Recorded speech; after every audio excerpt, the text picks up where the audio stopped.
Hello Poonam, hello. एक minute, एक minute.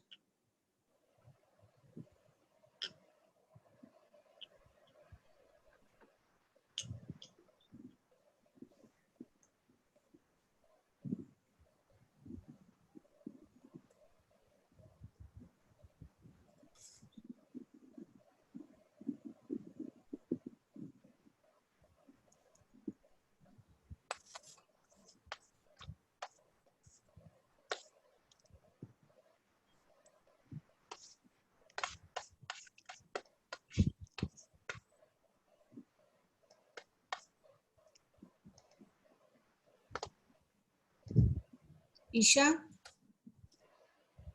Yes दी। एक बार व्हाट्सएप चेक करो। ओके।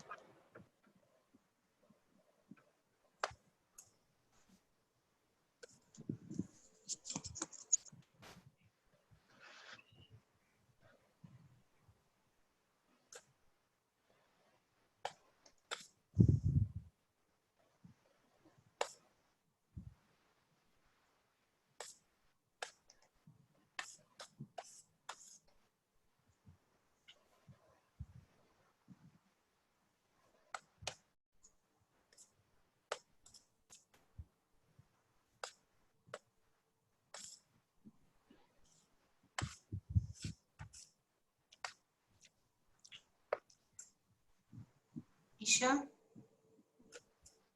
नमस्कार दोस्तों। आज हमारे सामने सरोजा मैडम आई हैं जो ऑस्ट्रेलिया से हैं। आज वो हमारे सामने आज का सेशन लेंगी। मैडम, आप थोड़ा कंटिन्यू करें। धन्यवाद पूनम जी। हाँ मैडम, आप कंटिन्यू करें। थोड़ा अपना धन्यवाद। इंट्रोडक्शन दे दीजिए। फ्रेंड्स, एक सेकंड, मैं हाँ सरोजा मैडम के लिए हाँ कुछ कहना चाहती हूँ। Saroja madam is a senior corporate professional and founder of Saroja's self-empowerment platform. She is also a senior pyramid master, meditation coach, and a spiritual counselor. She received Victorian Multicultural Award for Excellence in 2011 in recognition of meritorious service to the community.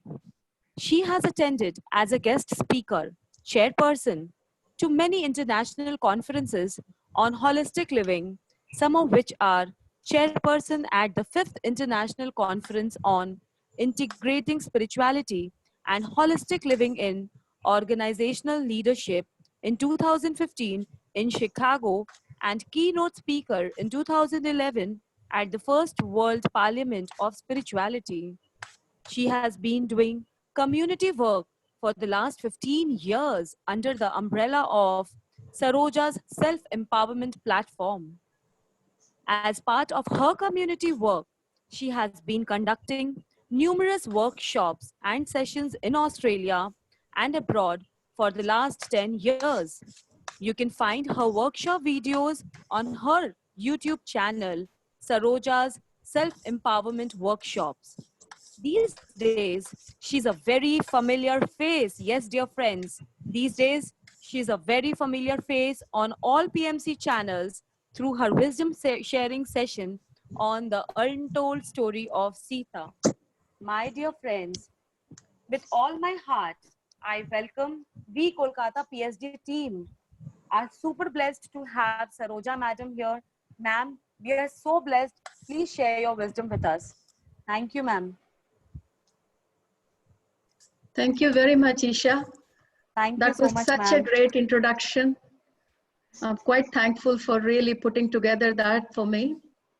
सबसे पहले मैं पूनम जी को धन्यवाद कहना चाहूँगी कि उन्होंने मुझे ये अवसर दिया आपके कलकत्ता वालों से इस प्रकार इस मंच पर मिलने के लिए।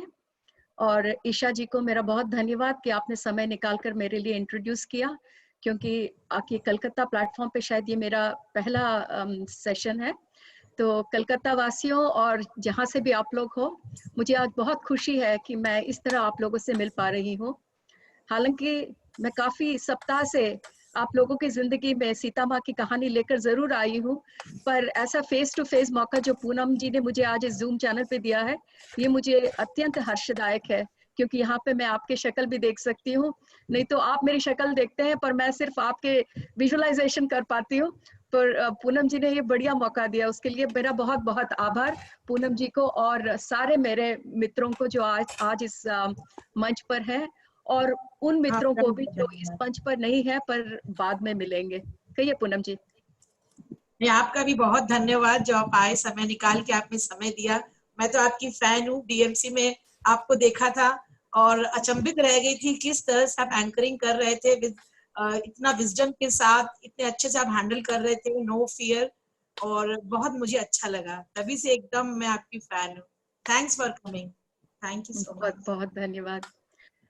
जब पूनम जी ने मुझे अप्रोच किया और उन्होंने कहा मैडम कोई अच्छा सा टॉपिक लेके आइए, तो मेरे मन में जो पहला टॉपिक जो मेरे मन में आया, और मेरा अत्यंत विश्वास है मेरे दोस्तों, बहुत लोग मेरे साथ ये रेजोनेट करेंगे कि जो भी मेरे मन में आता है वो मेरा विचार नहीं है, वो परमात्मा का विचार है। तो मैं उस पर ज्यादा कुछ सोचती नहीं हूँ, इसीलिए जब भी मेरे मन में कोई विचार आता है मैं उसी को अमल करती हूँ। जो जब पूनम जी ने मेरे से पूछा, तो ये जो मेरा टॉपिक मेरे मन में आया, वो मुझे मालूम है आज वो परमात्मा चाहते हैं कि मैं आप लोगों के साथ ये टॉपिक बांट सकूं। तो दोस्तों, ये मेरी कोई प्लानिंग नहीं है, ये बिल्कुल परमात्मा का विचार है जो मेरे थ्रू यहाँ पे आ रहा है। मैं सिर्फ एक कॉन्ड्यूट हूँ, जिसके द्वारा जो भी कुछ परब्रह्म कहलाना चाहते हैं मैं कह रही हूँ, मैं सिर्फ एक माध्यम हूँ। तो आज का जो टॉपिक है वो ये है कि परिवर्तन, किस तरह का परिवर्तन, नकारात्मक भावनाओं और सोचों से सकारात्मक भावनाओं की तरह।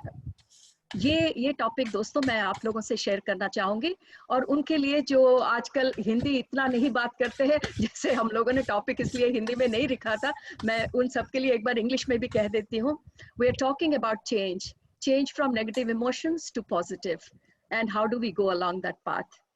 तो ये मेरा टॉपिक का उद्देश्य है। तो हम ये टॉपिक शुरू करने के पहले ये मेरे लिए बहुत बड़ा चैलेंज होगा। जितना समय मेरे लिए यहाँ पर आज पूनम जी ने दिया है, मैं शायद मैं एक चौथाई टॉपिक कवर कर पाऊंगी, पर कोई बात नहीं है दोस्तों, हमें जल्दी क्या है, पूरी जिंदगी पड़ी है, आज नहीं तो फिर आएंगे, फिर कंटिन्यू करेंगे। पूरी जिंदगी आज तो पढ़ लिख कर खत्म नहीं करनी है ना, फिर आपसे फिर से मिलना है। मुझे कलकत्ता वालों से इतना प्रेम हो गया कि एक सेशन से तो हमारा बंधन नहीं टूट जाएगा।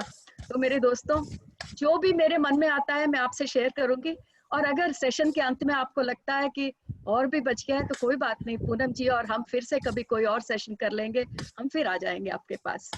तो दोस्तों, जैसे मैं कह रही थी, हमारा आज का ये जो टॉपिक है कि हमारा परिवर्तन नकारात्मक भावनाओं से सकारात्मक भावनाओं की तरह। आजकल आप जहां भी सुनो, ध्यान मित्रों की भी जरूरत नहीं है, ध्यान के समारोह में भी जरूरत नहीं है, कहीं भी देखिए आप लोग, ये बातें बहुत सुनाई पड़ती हैं, चाहे ऑफिस में हो चाहे समाज में हो, नेगेटिव इमोशंस, पॉजिटिव इमोशंस। हालांकि मुझे खुशी होती है दोस्तों कि जागरूकता इतनी बढ़ गई है कि लोग कम से कम ये तो पहचान पा रहे हैं कि हाँ, ऐसे दो तरह के भावनाएं हैं, दो तरह के सोच हैं, जो एक वो नकारात्मक लेबल देते हैं और दूसरे को सकारात्मक।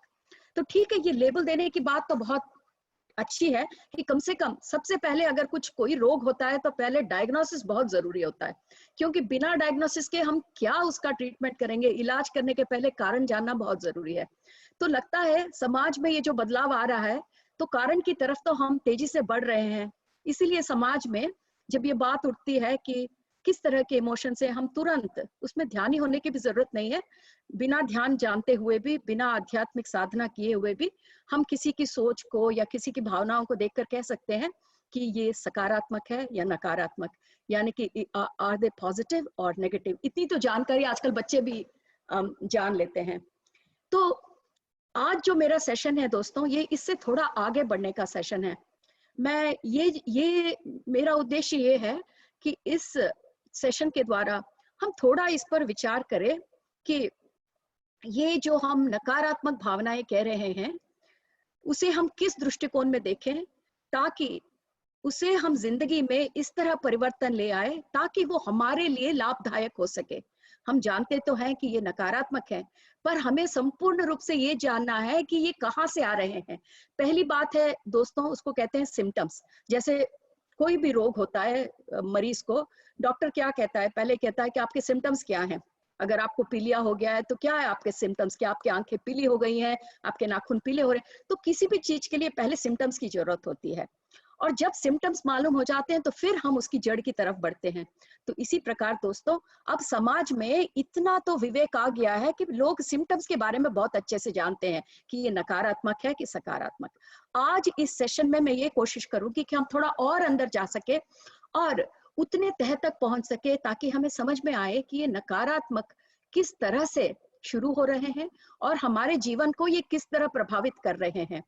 प्रभावित एक लेवल की बात है, एक तह की बात है, हमें थोड़ा और भी अंदर जाना है, प्रभावित से ज्यादा कि ये हमारे जीवन में किस तरह इसका इम्पैक्ट हो रहा है, या भली तरह हो रहा है या बुरी तरह हो रहा है वो बाद में, पर क्या है उसका हमें बहुत डीप जाना है। उसके बाद हमें इस तरह देखना है कि इन नकारात्मक भावनाओं को हम किस तरह उस दृष्टिकोण से बदले ताकि ये हमारे लिए लाभदायी हो। तो यही है इस सेशन का उद्देश्य मेरे दोस्तों। मैंने इसको इतना सिंपल रखने की कोशिश की है ताकि इस 1 घंटे में हम लोग कवर कर सके। अब इस साल के शुरू में 2020 से शुरू से मैंने अवेयरनेस वर्कशॉप्स किए हैं मेरे दोस्तों। ऑलमोस्ट जनवरी से, जब से मैं छुट्टी से वापस आई थी ऑस्ट्रेलिया से, तो ये तो आप लोगों से शेयर करना बहुत जरूरी है, क्योंकि पिछले साल मैं दिसंबर में इंडिया में हॉलीडेज के लिए जाने के पहले मैंने कर्म योग का वर्कशॉप स्टार्ट किया था। पर कर्म योग इतना बड़ा टॉपिक है कि एक सेशन में तो कंप्लीट नहीं होता मेरे दोस्तों।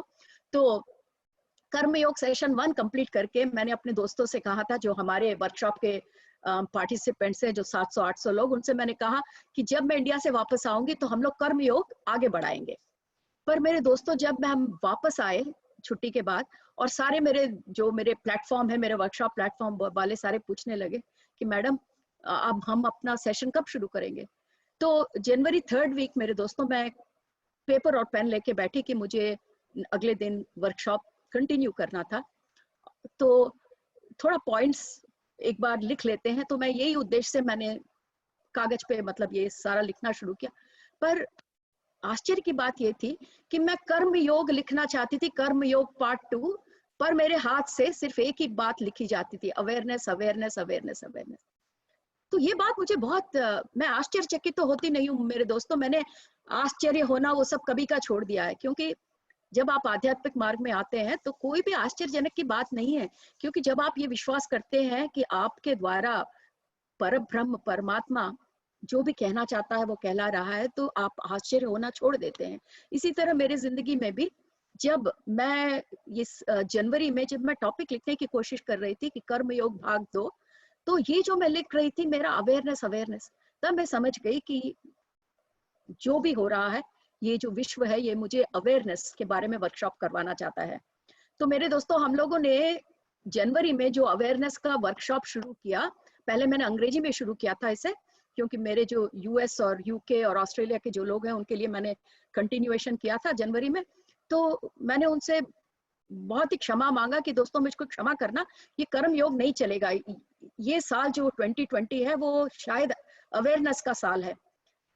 जैसे हमने शुरू किया जनवरी में, तो हम 3 महीने तक दोस्तों awareness part 1, part 2, part 3, part 4, part 5 करते चले गए। यहाँ हम जैसे अंग्रेजी का अवेयरनेस टॉपिक करे जा रहे थे, वहां मेरे तेलुगु जो दोस्त हैं मेरे आंध्र प्रदेश से, वो सारे कहने लगे मैडम आपके यूट्यूब पे वीडियो आ रहे हैं अंग्रेजी के, हमारे तेलुगु कब करेंगे।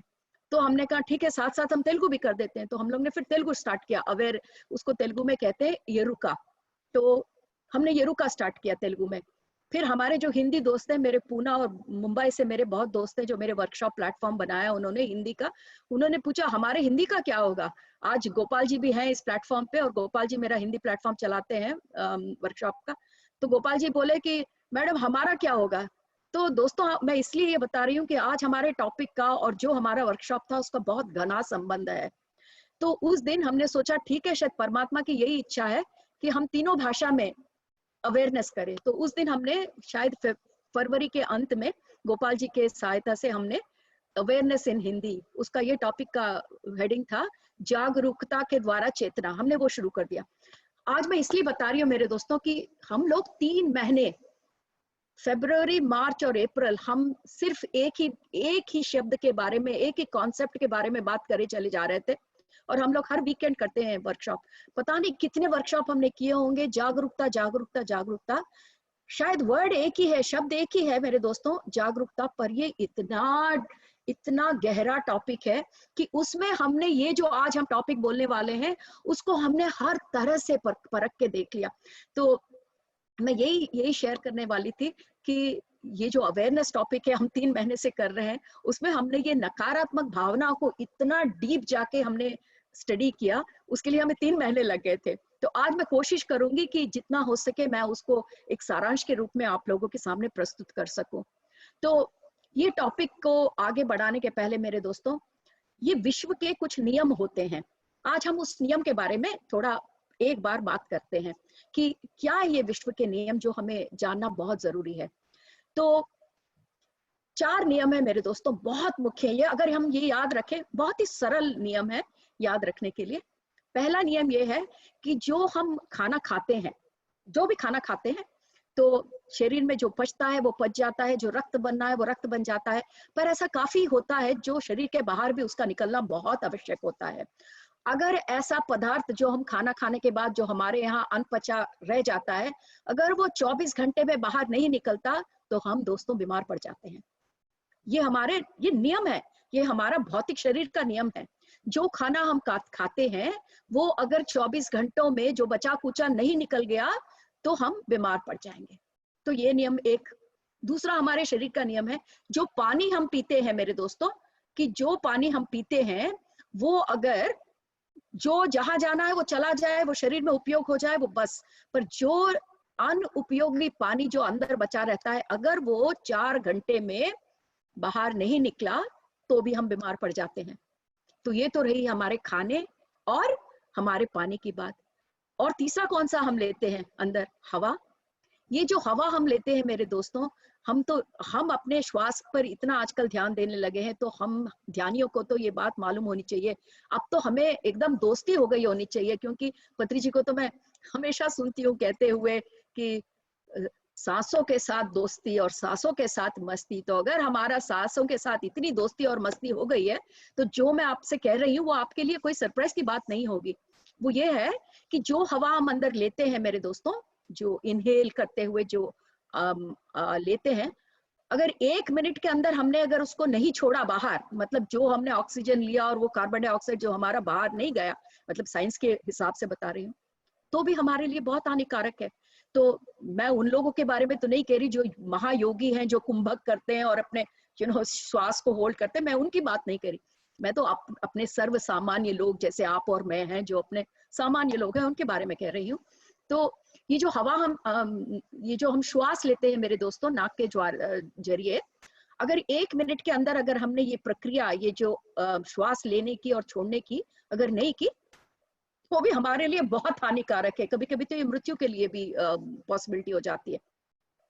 तो 3 बड़ी बड़ी चीजें हमने अभी अभी कवर की है, जो खाना, ये पानी और ये जो हवा। अगर मैं चौथा आपको कहूंगी तो आप सोचेंगे कि ये तो हमें मालूम है, पर क्या हम सोचते हैं इस बात को? तो अगर 3 चीज ये है, तो वो नकारात्मक भावनाएं, कौन सी नकारात्मक भावनाएं? घृणा, गुस्सा, जलन, इनसिक्योरिटी, और हमें अपने पर जो दया आती है, और हम जो बदला की भावना है, ये सब लेकर हम एक दिन नहीं मेरे दोस्तों, 1 महीना नहीं, 1 साल नहीं, कई जन्मों तक इसको अंदर रखते हैं। तो अगर ऐसे नकारात्मक भावनाएं हम अपने मन में रखकर सालों सालों आगे बढ़ रहे हैं, तो क्या होगा? हमारी जिंदगी का क्या होगा? इसे ही कहते हैं कि मानसिक रोगों के लिए इससे बड़ा कारण और कोई हो ही नहीं सकता। ये बड़े गौर करने की बात है मेरे दोस्तों। हमें छोटी छोटी चीजें अच्छे से समझ में आती है, पर ये जो भावनाएं हैं, क्योंकि आंखों के सामने दिखती नहीं है, इसीलिए हम इसको बगल में धकेल देते हैं। अगर कोई हमसे कहता है कि आपकी मतलब ऐसा मत करो, स्ट्रेस नहीं करो, नहीं तो ये हो जाएगा, तो हम सोचते हैं कि हम तो भले बिल्कुल हट्टे खट्टे हैं, क्या होगा। तो आज जो टॉपिक हमारे नकारात्मक भावनाओं की तरह हम बात कर रहे हैं, ये बहुत जरूरी है कि जिस तरह हम समझ रहे हैं कि खाना जो हम खाते हैं 24 घंटे में बाहर जाना आवश्यक है, पानी जो हम पीते हैं उसे 4 घंटे में बाहर फेंकना जरूरी है, और जो हवा हम लेते हैं उसकी साइकिल करीब 1 मिनट लगती है, तो एक बार गौर करना बहुत जरूरी है कि जो नकारात्मक भावनाएं, नेगेटिव इमोशंस हम लोग महीने, साल और जन्म जन्म तक लेते हैं। ये जन्म जन्म की बात मैं और ज्यादा गौर करूंगी, पर ये तथ्य है मेरे दोस्तों, दिस इज अ फैक्ट, कि हम जन्मों जन्मों में इसे लेते हुए आगे बढ़ते हैं। मैं वो जन्मों जन्मों की बातें मैं अभी 1 मिनट में आती हूँ उसके बारे में। तो ये अगर इस तरह हम अपनी जिंदगी जी रहे हैं कि हम ये जो नेगेटिव इमोशन है, नकारात्मक भावना है, उसे बाहर फेंकने की कोशिश ही नहीं कर रहे हैं, तो जाहिर है कि हमारी जिंदगी नरक हो ही जाएगी। उसमें आश्चर्य की क्या बात है। और फिर ये समाज कंप्लेन करता है कि जहां देखो वहां पर एंजाइटी, जिधर देखो वहां डिप्रेशन, जिधर देखो वहां पर सुसाइड अटेम्प्ट्स, चाहे वो फेलियर हो या सुसाइड अटेम्प्ट सक्सेस हो, क्या फर्क पड़ता है, अटेम्प्ट्स तो हो रहे हैं ना मेरे दोस्तों। फिर आज समाज में जिस तरह मानसिक रोगों ने एकदम पूरा अपना जाल फैला के रखा है, कौन है इसके जिम्मेदार? हम खुद हैं, क्योंकि हम समझ नहीं सकते कि इस मानसिक, ये जो नकारात्मक भावनाओं से घिरे हमारी ये जो मानसिक अवस्था है, उसे लेकर हम सालों साल जन्म जन्म तक आगे बढ़ते जा रहे हैं मेरे दोस्तों। तो अब आप कहेंगे कि जन्म जन्म तक क्या हम सच्ची में आगे ले रहे हैं? इसके लिए मैं आपसे एक इतना अच्छा उदाहरण दूंगी, क्योंकि ये उदाहरण शायद आप सबके दिल में बहुत करीब होगा। जैसे मैं सीतायन आपको सुना रही हूँ, जब भाग 1 खत्म हुआ था, अगर आप में से लोगों को कहानी याद है, तो ये जो भाग 1 जब हमारा कंप्लीट हुआ था, हमारी मीनाक्षी ने अपना फिजिकल इनकारनेशन, जो भौतिक रूप था उनका, उस जन्म का उन्होंने खत्म कर दिया। तो एक अद्भुत पैराग्राफ मैंने इंग्लिश में पढ़कर उसका हिंदी में भी उसका ट्रांसलेशन किया था। वो ये है कि जब हम अपना एक जन्म खत्म करते हैं, तो उस जन्म में हमारी जो याददाश्त रहती है, वो हमारे समय की ये जो रेती होती है, उस समय की रेती में अंदर हम उसे अंदर बड़े आराम से छुपा कर रखते हैं। तो जब हम अगला जन्म लेते हैं, वो हमारे सबकॉन्शियस में रहता है। ये मत सोचिए दोस्तों कि इस जन्म में हम जो सोच रहे हैं वो इस जन्म तक सीमित है, इस जन्म तक सीमित नहीं रहता। ये ही हमारे अगले जन्म में जाता है, और जैसे हम अगला जन्म लेते हैं, हमें कुछ याद नहीं रहता, क्योंकि माया जो इल्यूजन होती है, जो ये 3 डायमेंशनल, ये जो हमारी पृथ्वी की ये जो 3 डायमेंशनल रियलिटी जो है, उसके कारण हम सब माया से घिरे हुए हैं। हमें हमारा पूर्व जन्म का आभास नहीं रहता। ठीक है, हालांकि उसके भी एक्सेप्शन से आप ध्यान में बैठकर अपना पिछला जन्म देख सकते हैं, पर यहाँ मैं जो बात कर रही हूँ, मैं सर्वसामान्य लोगों के बारे में बात कर रही हूँ। पिछले जन्मों का ज्ञात नहीं रहता, पर फिर भी मेरे दोस्तों, कई बार हमारे मन में से एक तरह का इंट्यूशन बाहर आता है। कहाँ से आ रहा है वो इंट्यूशन? हमें आता है, हमारे बगल वाले को तो नहीं आता। अगर ये बात पिछले जन्म से नहीं जुड़ी हुई हो, तो वो एक इंट्यूशन सबको आना चाहिए। नहीं आता मेरे दोस्तों। हमें जो इंट्यूशन आता है वो हमारे लिए सही रहता है, क्योंकि वो इंट्यूशन हमारा पिछले जन्म से आया वो इंट्यूशन रहता है। और ये बात सीतायन बताते हुए पार्ट 1 के एंड में मैंने इसलिए इतना समय लेकर उसको बताया था कि वो जो हमारे गहरी याददाश्त होती है, छोटी छोटी बातें नहीं मेरे दोस्तों, जो हमारे बड़ी बड़ी बातें रहती हैं। तो आज के टॉपिक से क्या कनेक्शन है? जो हमारे नकारात्मक भावनाएं पूरी ऊर्जा के साथ उस जन्म में काम करते रहते हैं, वो कहीं नहीं जाते। वो हम जैसे हम अपने अच्छी बातें, अच्छी याददाश्त छुपा के रखते हैं, वो नकारात्मक भावनाएं, नकारात्मक यादें भी हमारे जीवन की ये जो रेत हमने बताई थी ना, जैसे आगे बढ़ रहे हैं काल के साथ, उस रेत में हम उसे अंदर कहीं दफना के रख देते हैं।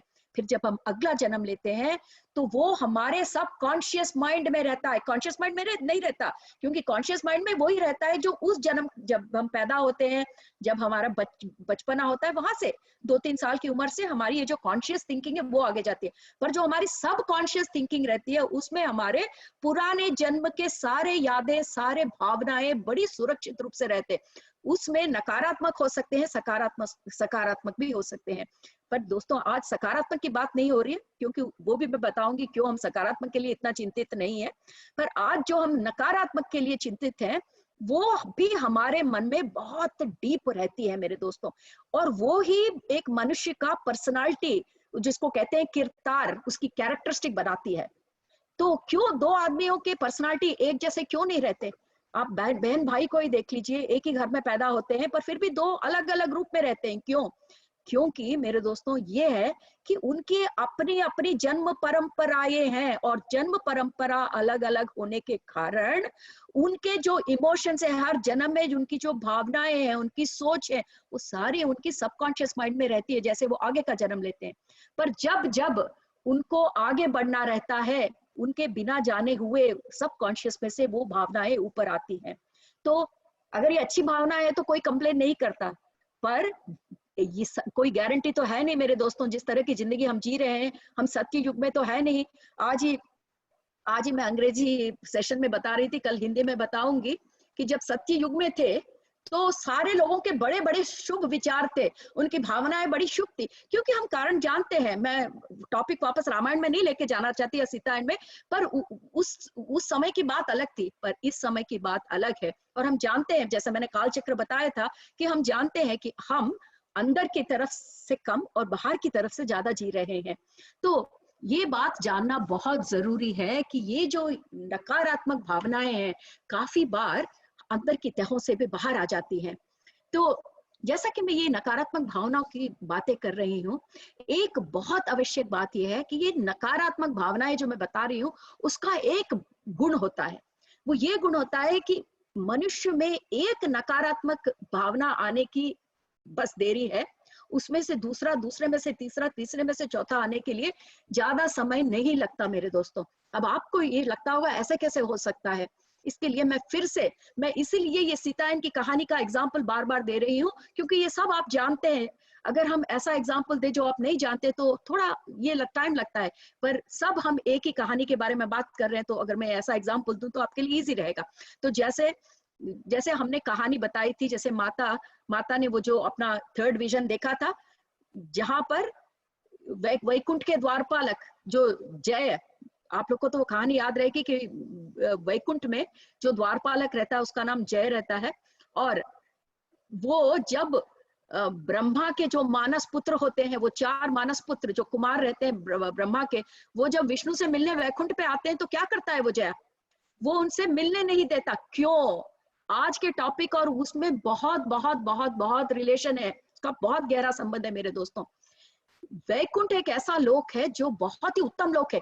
वहां पर जो विचार और सोच होते हैं वो बहुत ही हाई कंपन के, बहुत उत्तम कंपन के, कंपन मतलब वाइब्रेशन, सब कुछ एनर्जी है ना मेरे दोस्तों, सबकी बिल्डिंग ब्लॉक एनर्जी है।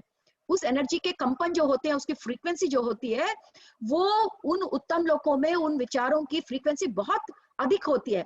जैसे जैसे हम डेंसर लोक में आते हैं, जैसे यहाँ का घना लोक जिसे कहते हैं, जिसमें फ्रीक्वेंसीज कम होती है, यहाँ की जो वाइब्रेशंस अलग होती है।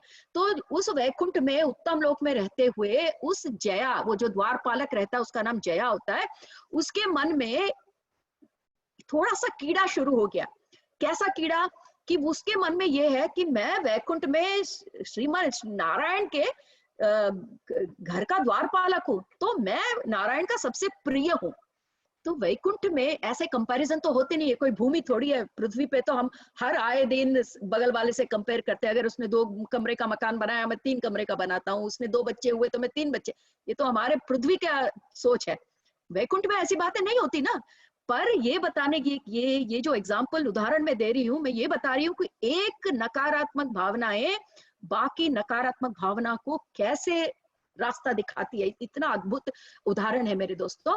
तो ये है कि उसके मन में काफी दिनों से एक बात डॉर्मेंट का मतलब ये है कि अंदर है, तहों में है उसके, मतलब उसके मन में यह है कि मैं भगवान का सबसे प्रिय, वैकुंठ में मेरे से अधिक और कोई विष्णु का प्रिय भक्त नहीं है। तो यहां से शुरू होके धीरे धीरे वो उसका अहम बन जाता है। तो मेरे दोस्तों, सबसे पहले उसका क्या प्रॉब्लम होता है? जय का अहम। उसको ये अहम है कि मैं विष्णु का सबसे बड़ा भक्त हूं और मैं विष्णु का सबसे प्रिय हूं, क्योंकि मैं उनके अत्यधिक पास हूं। मेरे परमिशन देने से ही कोई विष्णु के पास जा सकता है। तो जैसे जितने दिन वो मन में रखता है तो कोई प्रॉब्लम नहीं होती मेरे दोस्तों। जब वो भावना उसकी बाहर आती है, तब कब बाहर आती है? जब वो चारों कुमार जो ब्रह्मा जी के मानस पुत्र विष्णु से मिलने आते हैं, छोटे छोटे बच्चों के रूप में आते हैं, और वो उनसे कहते हैं कि हमें विष्णु से मिलना है। और वो देख सकते हैं कि जया देख सकता है कि वो उनका प्यार जो है, इतना अद्वितीय प्रेम है विष्णु जी के लिए, वो देख सकता है। तो पहले उसको अहम है, अब उसको ये कंपैरिजन आने लगा है कि अरे मेरे से बढ़कर भी कोई और विष्णु से इतना प्रेम कर सकता है। देखिए, विष्णु लोक में जहां पे कोई कंपैरिजन ही नहीं है, वहां एक के मन में अहम आने के कारण तुलना जब शुरू हो जाती है तो तब उससे जलन। एक चीज से देखिए, एक नकारात्मक गुण से दूसरा नकारात्मक गुण कैसा आ रहा है। ये सिर्फ जया की कहानी नहीं है मेरे दोस्तों, ये हम सब की कहानी है। ये कहानी का मैं उपयोग इसलिए कर रही हूँ क्योंकि ये कहानी हमारी सुनी हुई है और हम सबके समझ में जल्दी आएगी। हमारे जीवन की भी यही कहानी है। हम सोचते हैं एक ही तो बुरा गुण है, पर नकारात्मक भावनाएं एक से दूसरी, दूसरे से तीसरी। सकारात्मक भावनाएं भी ऐसी है मेरे दोस्तों, एक से दो, दो से तीन। पर आज पहले नकारात्मक के बारे में बात कर लेते हैं। तो जो द्वारपालक जया होता है, पहले उसका अहम, फिर जब वो ब्रह्मा के मानस पुत्रों के इतने विष्णु के प्रति इतने प्रेम को देखता है तो उसको लगता है ये तो मेरे प्रेम से भी शायद बढ़कर है। और जैसा ही उसको ये भावना आती है तो उसको क्या होता है, जलन। जलन आने से क्या करता है, वो उन लोगों को वापस भेज देता है कि नहीं, तुम विष्णु से नहीं मिल सकते, महायोगी है वो, फिर भी भेज देता है उसकी जलन और अहम के कारण। और जब विष्णु जी आकर पूछते हैं कि तुमने क्यों उन लोग को बाहर भेज दिया, तो वो झूठ बोलता है विष्णु जी से। क्या, क्यों झूठ बोलता है? क्योंकि वो नहीं चाहता कि वो ब्रह्मा के मानस पुत्र विष्णु से मिल सके। तो वो अपनी किए हुए करनी को एकदम छुपाने के लिए महाविष्णु से ही झूठ बोलता है कि उनका बर्ताव ठीक नहीं था, इसलिए मैंने आने नहीं दिया। और तो देखिए दोस्तों, मैं इसलिए बता रही हूँ, पहले अहम, उसके बाद जलन, उसके बाद झूठ, और फिर झूठ के कारण विष्णु के साथ धोखा। धोखा ही तो हुआ जब इतनी बात गलत बता रहा है महाविष्णु, जो अंतर्यामी है, जो सब देख सकते हैं, ऐसे अंतर्यामी से ही जब वो झूठ बोलने की कोशिश कर सकता है। देखिए, एक से दूसरा कैसे। फिर चौथा क्या हुआ, धोखा। सो धोखा दिया उसने, 4 नेगेटिव गुण हो गए। 5वां देखिए क्या होता है, फिर वहां पे रुकता नहीं है। उसको ये लगता है कि विष्णु को कैसे मालूम पड़ा। मूर्ख आदमी ये नहीं समझ पाता कि अंतर्यामी है, अंतर्यामी से क्या बात छुपी है, उसे ये कुछ नहीं है। उसको लगता है कि वो ब्रह्मा के मानस पुत्र जो 4 थे, उन्होंने मेरे बारे में चुगली की है। तो फिर क्या करता है, उनके पास जाता है और उसका गुस्सा बढ़ जाता है। देखिए, एक से दूसरा, दूसरे से तीसरा। अब उसका गुस्सा वाला रूप देखते हैं ये 4 योगी जो रहते हैं, और वो कहता है कि मेरे पीछे जाकर विष्णु से तुम मेरी चुगली करते हो। वो कुछ नहीं कहते, उन्हें, वो इतने परम योगी हैं, उनकी जो सोच की जो कंपन है वो इतनी ऊंची है कि वो ऐसे छोटी छोटी बातों पर उनका विश्वास ही नहीं होता, तो वो छोड़ देते हैं उसको। और क्योंकि वो कुछ बात नहीं करते, इसका गुस्सा और बढ़ जाता है। ये सब नकारात्मक सोच है, नकारात्मक भावनाएं ऐसी होती है मेरे दोस्तों। भले ही अगला आदमी कोई रिस्पॉन्स नहीं दे, वो भी गुस्से का कारण हो जाता है। और फिर जब वो वापस आता है और विष्णु जी कहते हैं कि नहीं, तुम समझे नहीं, मैंने तुमको तपस्या में जाने के लिए कहा था, क्योंकि तुम्हारी जो भावनाएं हैं वो विष्णु लोक के लिए उचित नहीं है, तुम ध्यान में जाओ। 2 बार विष्णु जी को कहना पड़ता है। तो देखिए, ये नहीं कि अंतर्यामी ने मुझे सही मार्ग दिखाया है, मैं जाकर अपना ध्यान करूं। उसे लगता है कि विष्णु जी ने सबके सामने मेरी बेइज्जती कर दी। ऐसा ही काम करता है। जिनके दिमाग में नकारात्मक भावनाएं एक बार शुरू हो जाती है तो वहां पर एक दलदल बन जाता है, और उस दलदल में वो मनुष्य घुसता चला जाता है। इससे बढ़िया एग्जाम्पल अब हमारे पास और कोई होगा ही नहीं, इसलिए मैं ये एग्जाम्पल दे रही हूँ आपको। और फिर उसे इतना गुस्सा आता है कि मेरी तो इन्होंने बेइज्जती कर दी सबके सामने। और फिर जब जो मनुष्य को बेइज्जती की भावना लगती है और जिसका अहम बहुत ज्यादा होता है, उसको बेइज्जती उतनी ज्यादा लगती है, तो फिर उससे क्या होता है मेरे दोस्तों, सेल्फ पिटी, मतलब खुद को बेचारा समझने लगता है। वो सबसे बड़ा नेगेटिव भावना है।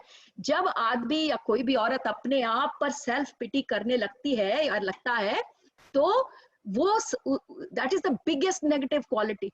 और फिर 7वां क्या होता है मेरे दोस्तों, जब उसको सेल्फ पिटी होने लगता है तो फिर वो बदले की भावना किस पे बदला लेगा? उन चारों पर। अंतर्यामी पे तो कुछ कर नहीं सकता, तो उन चारों पर बदला लेने की कोशिश। तो ये एग्जाम्पल जो मैं बता रही हूँ ना मेरे दोस्तों, ये कहानी इसलिए बता रही हूँ क्योंकि इतना क्लासिक एग्जाम्पल है कि एक अहम ने कितने सारे चीजों का, नकारात्मक भावनाओं का इसने उत्पन्न किया है। और जिंदगी में भी यही होता है मेरे दोस्तों में। अपन सोचते हैं अरे एक बार ही तो झूठ बोल दिया, कौन सी बड़ी बात है, पर बहुत बड़ी बात है। ये जो एग्जाम्पल हमारे जय वाले एग्जाम्पल है वो उनके लिए नहीं, हम सबके लिए है। और काफी बार जैसे मैंने बताया था आपको कि जैसी कहानी शुरू होती है, ये विष्णु को मालूम है कि काफी दिनों से वो देख रहे हैं कि इसके मन में कुछ है, कुछ छुपा ही नहीं रहता ना विष्णु जी से। पर जब तक उसने उसको दबा के रखा तो कुछ नहीं हुआ। पर जैसे ही वो ऊपर उठ के आया और उसने उस पर कार्य करना शुरू किया, उसकी जिंदगी बिल्कुल बदतर बन गई। हमारे जिंदगियों में भी ऐसी होता है। अब जैसे कि हम भले बाहर नहीं जाहिर करते हैं, कई बार हमारे मन में नकारात्मक भावनाएं आती हैं, पर हम क्योंकि हम जानते हैं कि ये ठीक नहीं है, हम उसको वापस दबा लेते हैं।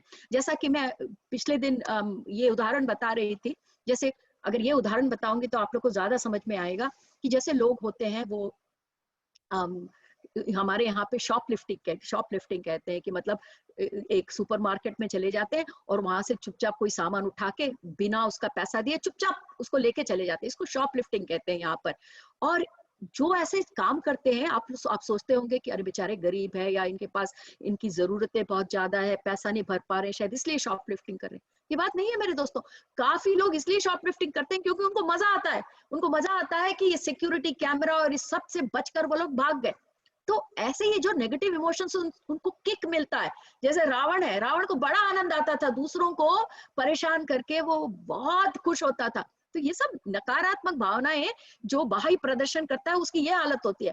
पर जैसे मैंने आपको बताया शॉपलिफ्टिंग की बात, तो जो लोग खुल के शॉपलिफ्टिंग करता है वो अपना मजा लेता है। पर कई बार दोस्तों ऐसे लोग होते हैं जो सोचते हैं अरे मुझे भी एक बार शॉपलिफ्टिंग करना चाहिए, देखना चाहिए कैसा लगता है। पर फिर वो सोचते हैं कि नहीं ये ठीक नहीं है। तो जैसे मैंने जया की कहानी बताई थी कि जब तक उसने अंदर छुपा के रखा तो ठीक था, जब तक वो उसको कंट्रोल कर पा रहा था कोई उसका असर नहीं था। पर जब उसने उसको बाहर निकाल कर उस पर ध्यान देना शुरू किया, मेरे दोस्तों जिस पर तुम ध्यान दोगे आपकी एनर्जी उसी तरफ जाएगी। ये क्वांटम फिजिक्स का ये रूल है, ये क्वांटम एनर्जी का रूल है कि where attention goes energy flows. मतलब आपका ध्यान जिस तरफ जाता है ऊर्जा उसी तरफ बहती है। तो जब तक आप उस पर ध्यान नहीं देते कोई बात नहीं है, वो वही रहेगी। उसको कैसे क्लीन करना है उसकी बात हम बाद में बताएंगे। जो डॉर्मेंट मतलब अंदर दब के जो नकारात्मक भावनाएं रहती हैं उसको भी हम डील कर सकते हैं, उसको हम थोड़ी देर बाद बताएंगे। पर जो भावनाएं बाहर उठ के आती हैं वो तब उठ के आती है जब हम उस पर गौर करने लगते हैं। तो जब तक जया ने अपने अहम पर गौर नहीं किया था वो कोई प्रॉब्लम नहीं थी विष्णु लोक के लिए। पर जब उसने गौर करके उस पर ज्यादा अटेंशन पे किया, उसकी सारी एनर्जी जो थी उसी तरफ गई और वो बिल्कुल पूरी तरह से वो बाहर आ गया। तो जब मैं शॉपलिफ्टिंग की बात आपको बता रही थी कि जो शॉपलिफ्टिंग करते हैं ऐसे कई लोग होते हैं, उनकी भी इच्छा रहती है कि हमें भी शॉपलिफ्टिंग करना चाहिए, पर वो लोग इसलिए नहीं कर पाते क्योंकि सबके अपने अपने धर्म रहते हैं मेरे दोस्तों।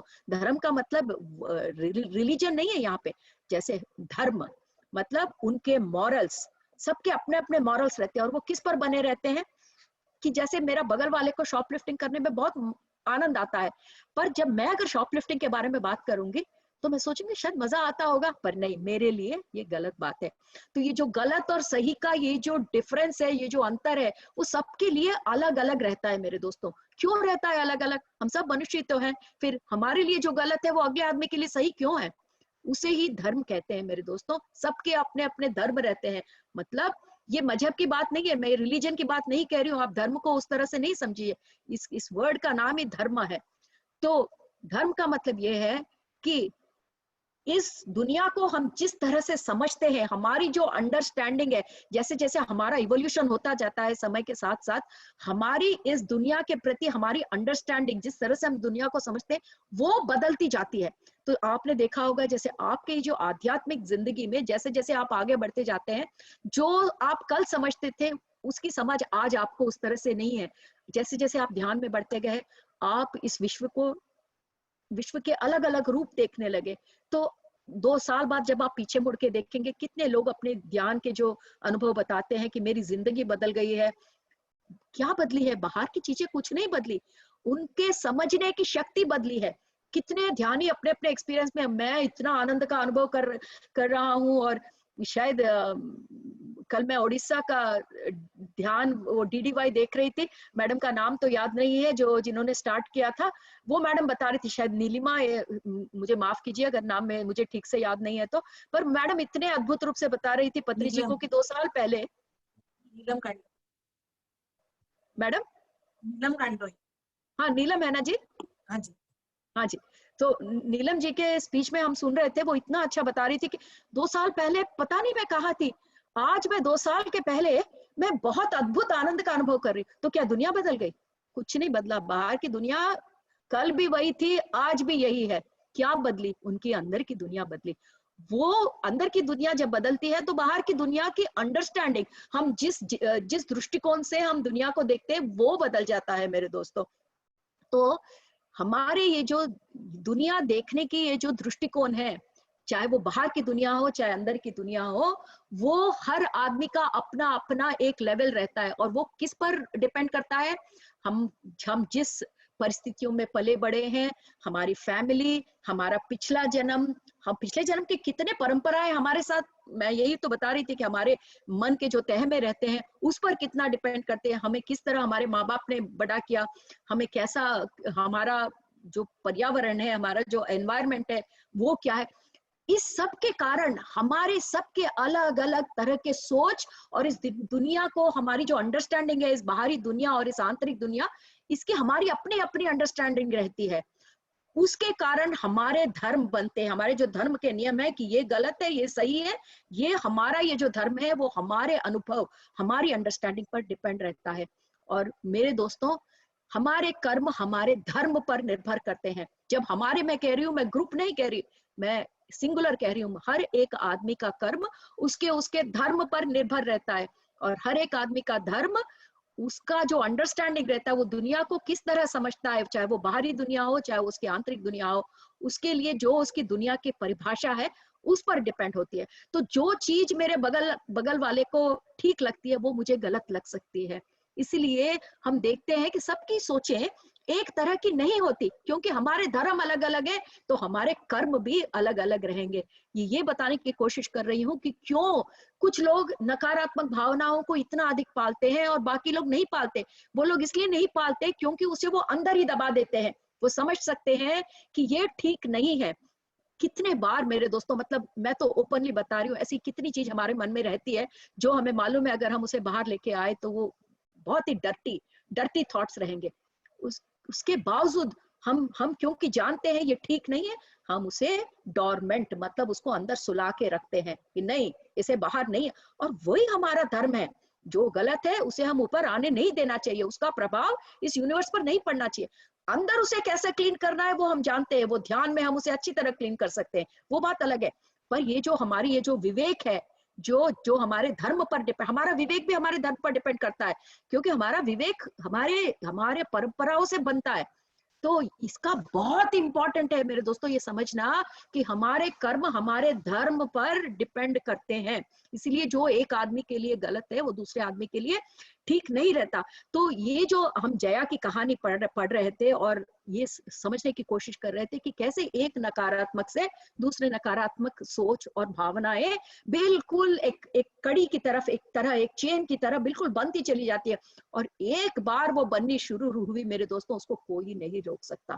ये आपका कंट्रोल तभी तक होता है जब तक आप उसको दबा के रखो। जिस दिन वो अपना विश्व रूप लेके बाहर आ जाए उसके बाद वो आपके हाथ में नहीं रहेगा। ये बहुत इंपॉर्टेंट है। इसलिए जो ज्ञानी लोग होते हैं वो समझ सकते हैं, इसलिए उनको मालूम है कि कैसे करना है। जो योगा के वो जो आठ भाग है ना, हम योगा के जो हम कहते हैं यमा नियमा, वो सब ये तो है। जो यमा नियमा, ये जो योग, पतंजलि योग के जो पहले 2 भाग है वो वही है। हम कैसे मॉरल डिसिप्लिन, हमें कैसा डिसिप्लिन में रहना चाहिए ताकि हम ऐसे भावनाओं को मन में नहीं पाल पाए, और अगर आए भी तो उसे बाहर ना आने दे। तो ये सब डिसिप्लिन से आती है मेरे दोस्तों।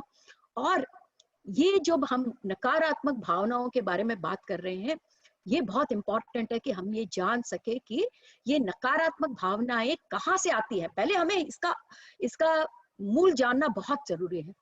तो मेरे दोस्तों, दो तरह के प्लेटफॉर्म्स होते हैं, दो तरह के मंच होते हैं। एक, ये बिल्कुल कॉमन है सारे प्राणियों के, सारे मनुष्यों के लिए मैं बात बता रही हूँ, बड़े बड़े जनरल रूप से बात कर रही हूँ कि दो तरह के मंच होते हैं। जो एक मंच है उसे कहते हैं फियर बेस्ड इमोशन प्लेटफॉर्म। मतलब ये जो मंच है, यहाँ से जो भावनाएं आती हैं वो भय, उसका जो बेस रहता है वो भय से, बिल्कुल भय के ऊपर आधारित रहती है। उसको हम कहते हैं फियर बेस्ड इमोशंस। तो एक तो फियर बेस्ड इमोशन वाला प्लेटफॉर्म हुआ। दूसरा होता है, उसको हम कहते हैं लव बेस्ड प्लेटफॉर्म। जो अनकंडीशनल लव होता है वो प्लेटफॉर्म ये है। तो क्या होता है, अब ये आप सोचते हो कि ये क्या, ये दो प्लेटफॉर्म, इस दुनिया में जो भी सोच आती है मनुष्यों की, जो भी भावनाएं आती हैं, वो सिर्फ मेरे दोस्तों या तो वो इस प्लेटफॉर्म से निकलेगी, भय वाले प्लेटफॉर्म से, या वो प्यार, अद्वितीय प्रेम जो होता है उस प्लेटफॉर्म से निकलती है। तो आपको थोड़ा उदाहरण दे सकूं, ये जो भय के बेस वाला प्लेटफॉर्म जो होता है ना, उसमें से जो भावनाएं निकलती हैं वो नकारात्मक भावनाएं। तो जरा एग्जांपल्स दे ताकि आपको समझ में आए कि क्यों ये भय से संबंधित है। इसमें हमें दूसरों को, हमारा और दूसरों के बीच में कोई संबंध नहीं रहता। इसमें सिर्फ मैं, ये जो भय से जो भावनाएं बाहर आ रही है, उसमें हमारा इंटरेस्ट सिर्फ अपने लिए रहता है और किसी के लिए नहीं रहता। इंग्लिश में इसको कहते हैं कि इसकी जो कैरेक्टरिस्टिक है, इसकी जो क्वालिटीज है, उसको कहते हैं एक्सक्लूजन एंड एलिमिनेशन। मतलब बाकी सब भाड़ में जाए, बस मैं खुश रहूं तो बस बहुत है। जिंदगी ऐसी नहीं होती मेरे दोस्तों, हम सब इंटरकनेक्टेड है। ये एक इतना बड़ा फैब्रिक है, इतना बड़ा, ये सृष्टि इतना बड़ा कपड़ा है कि हम सब उसमें धागे हैं। एक दो धागे निकाल दोगे तो छेद पड़ जाएंगे वहां पर। सारे धागे जब तक ये कपड़े में रहेंगे तभी आपको कपड़ा बिल्कुल अच्छी तरह से दिखेगा। तो आप ये ऐसे नहीं जी सकते कि मैं अगर आराम से रहूं तो बस बहुत है। जिस मनुष्य के अंदर ये बातें आने लगती है कि बाकी से मेरा कोई संबंध नहीं है, अगर मैं खुश रहूं तो बहुत है, अगर मेरा पेट भर जाए तो बहुत है, ये सारी फियर बेस्ड प्लेटफॉर्म से आती है। क्यों आती है, हम थोड़ा और अंदर जाते हैं। क्योंकि ये जो लोग हैं जो इस फियर बेस्ड प्लेटफॉर्म पर आधारित रहते हैं, इनकी हर भावनाएं भय से शुरू होती है। भय, कैसा भय? उनके मन में ये है कि इस दुनिया में जो भी कुछ है वो बहुत सीमित है। उनको सब कुछ बहुत सीमित रूप से नजर आता है। खाना बस थोड़ा सा ही खाना है, इतने 8 बिलियन लोग हैं और इतना थोड़ा खाना, अरे मुझे नहीं मिलेगा तो पहले मैं अपने लिए बटोर लेता हूँ। फिर कपड़ा, अरे कपड़ा सबके लिए नहीं है तो मैं अपने लिए ले लेता हूँ। तो उसके मन में हमेशा हर बात जो उसके मन में आती है वो इसलिए आती है क्योंकि उसके मन में ये भय है कि जो भी कुछ है इस दुनिया में वो बहुत सीमित है और सबके लिए काफी नहीं है। ये उसकी सोच है। तो जब आप इस सोच पर एनर्जी देते हो, जैसे इसी पे ही आप अगर अपना गौर करते रहोगे तो आपकी एनर्जी पूरी लैक मतलब काफी नहीं है, कि मतलब सब कुछ सीमित है। उस पर जब तक आपकी एनर्जी रहेगी तो आपके जिंदगी में लैक ही लैक रहेगा। Lack is an English word मेरे दोस्तों, इसका मतलब है कि काफी नहीं है, सीमित है सब कुछ, हमें जितना चाहिए उतना नहीं मिल सकता, इसको हम लैक कहते हैं। तो जब आपकी हर एक सोच उस लैक में से आती है तो आपको हर जगह कंपटीशन ही कंपटीशन नजर आता है। आप जिधर भी जाओ आपको लगता है अरे बाबा नौकरी एक ही है और 30 लोग हैं, मुझे कैसे नौकरी मिलेगा? तो आपके मन में आप स्कीमिंग शुरू कर देते हो कि ठीक है मुझे ये करना चाहिए, मुझे उससे आगे रहना चाहिए, इससे पीछे रहना चाहिए। दुनिया में आज ये एक बहुत सर्वसामान्य विषय बन गया है। हम आप लोग को लग रहा होगा ये क्या बोल रही है मैडम, सही तो है, नौकरियां इतनी कहाँ है।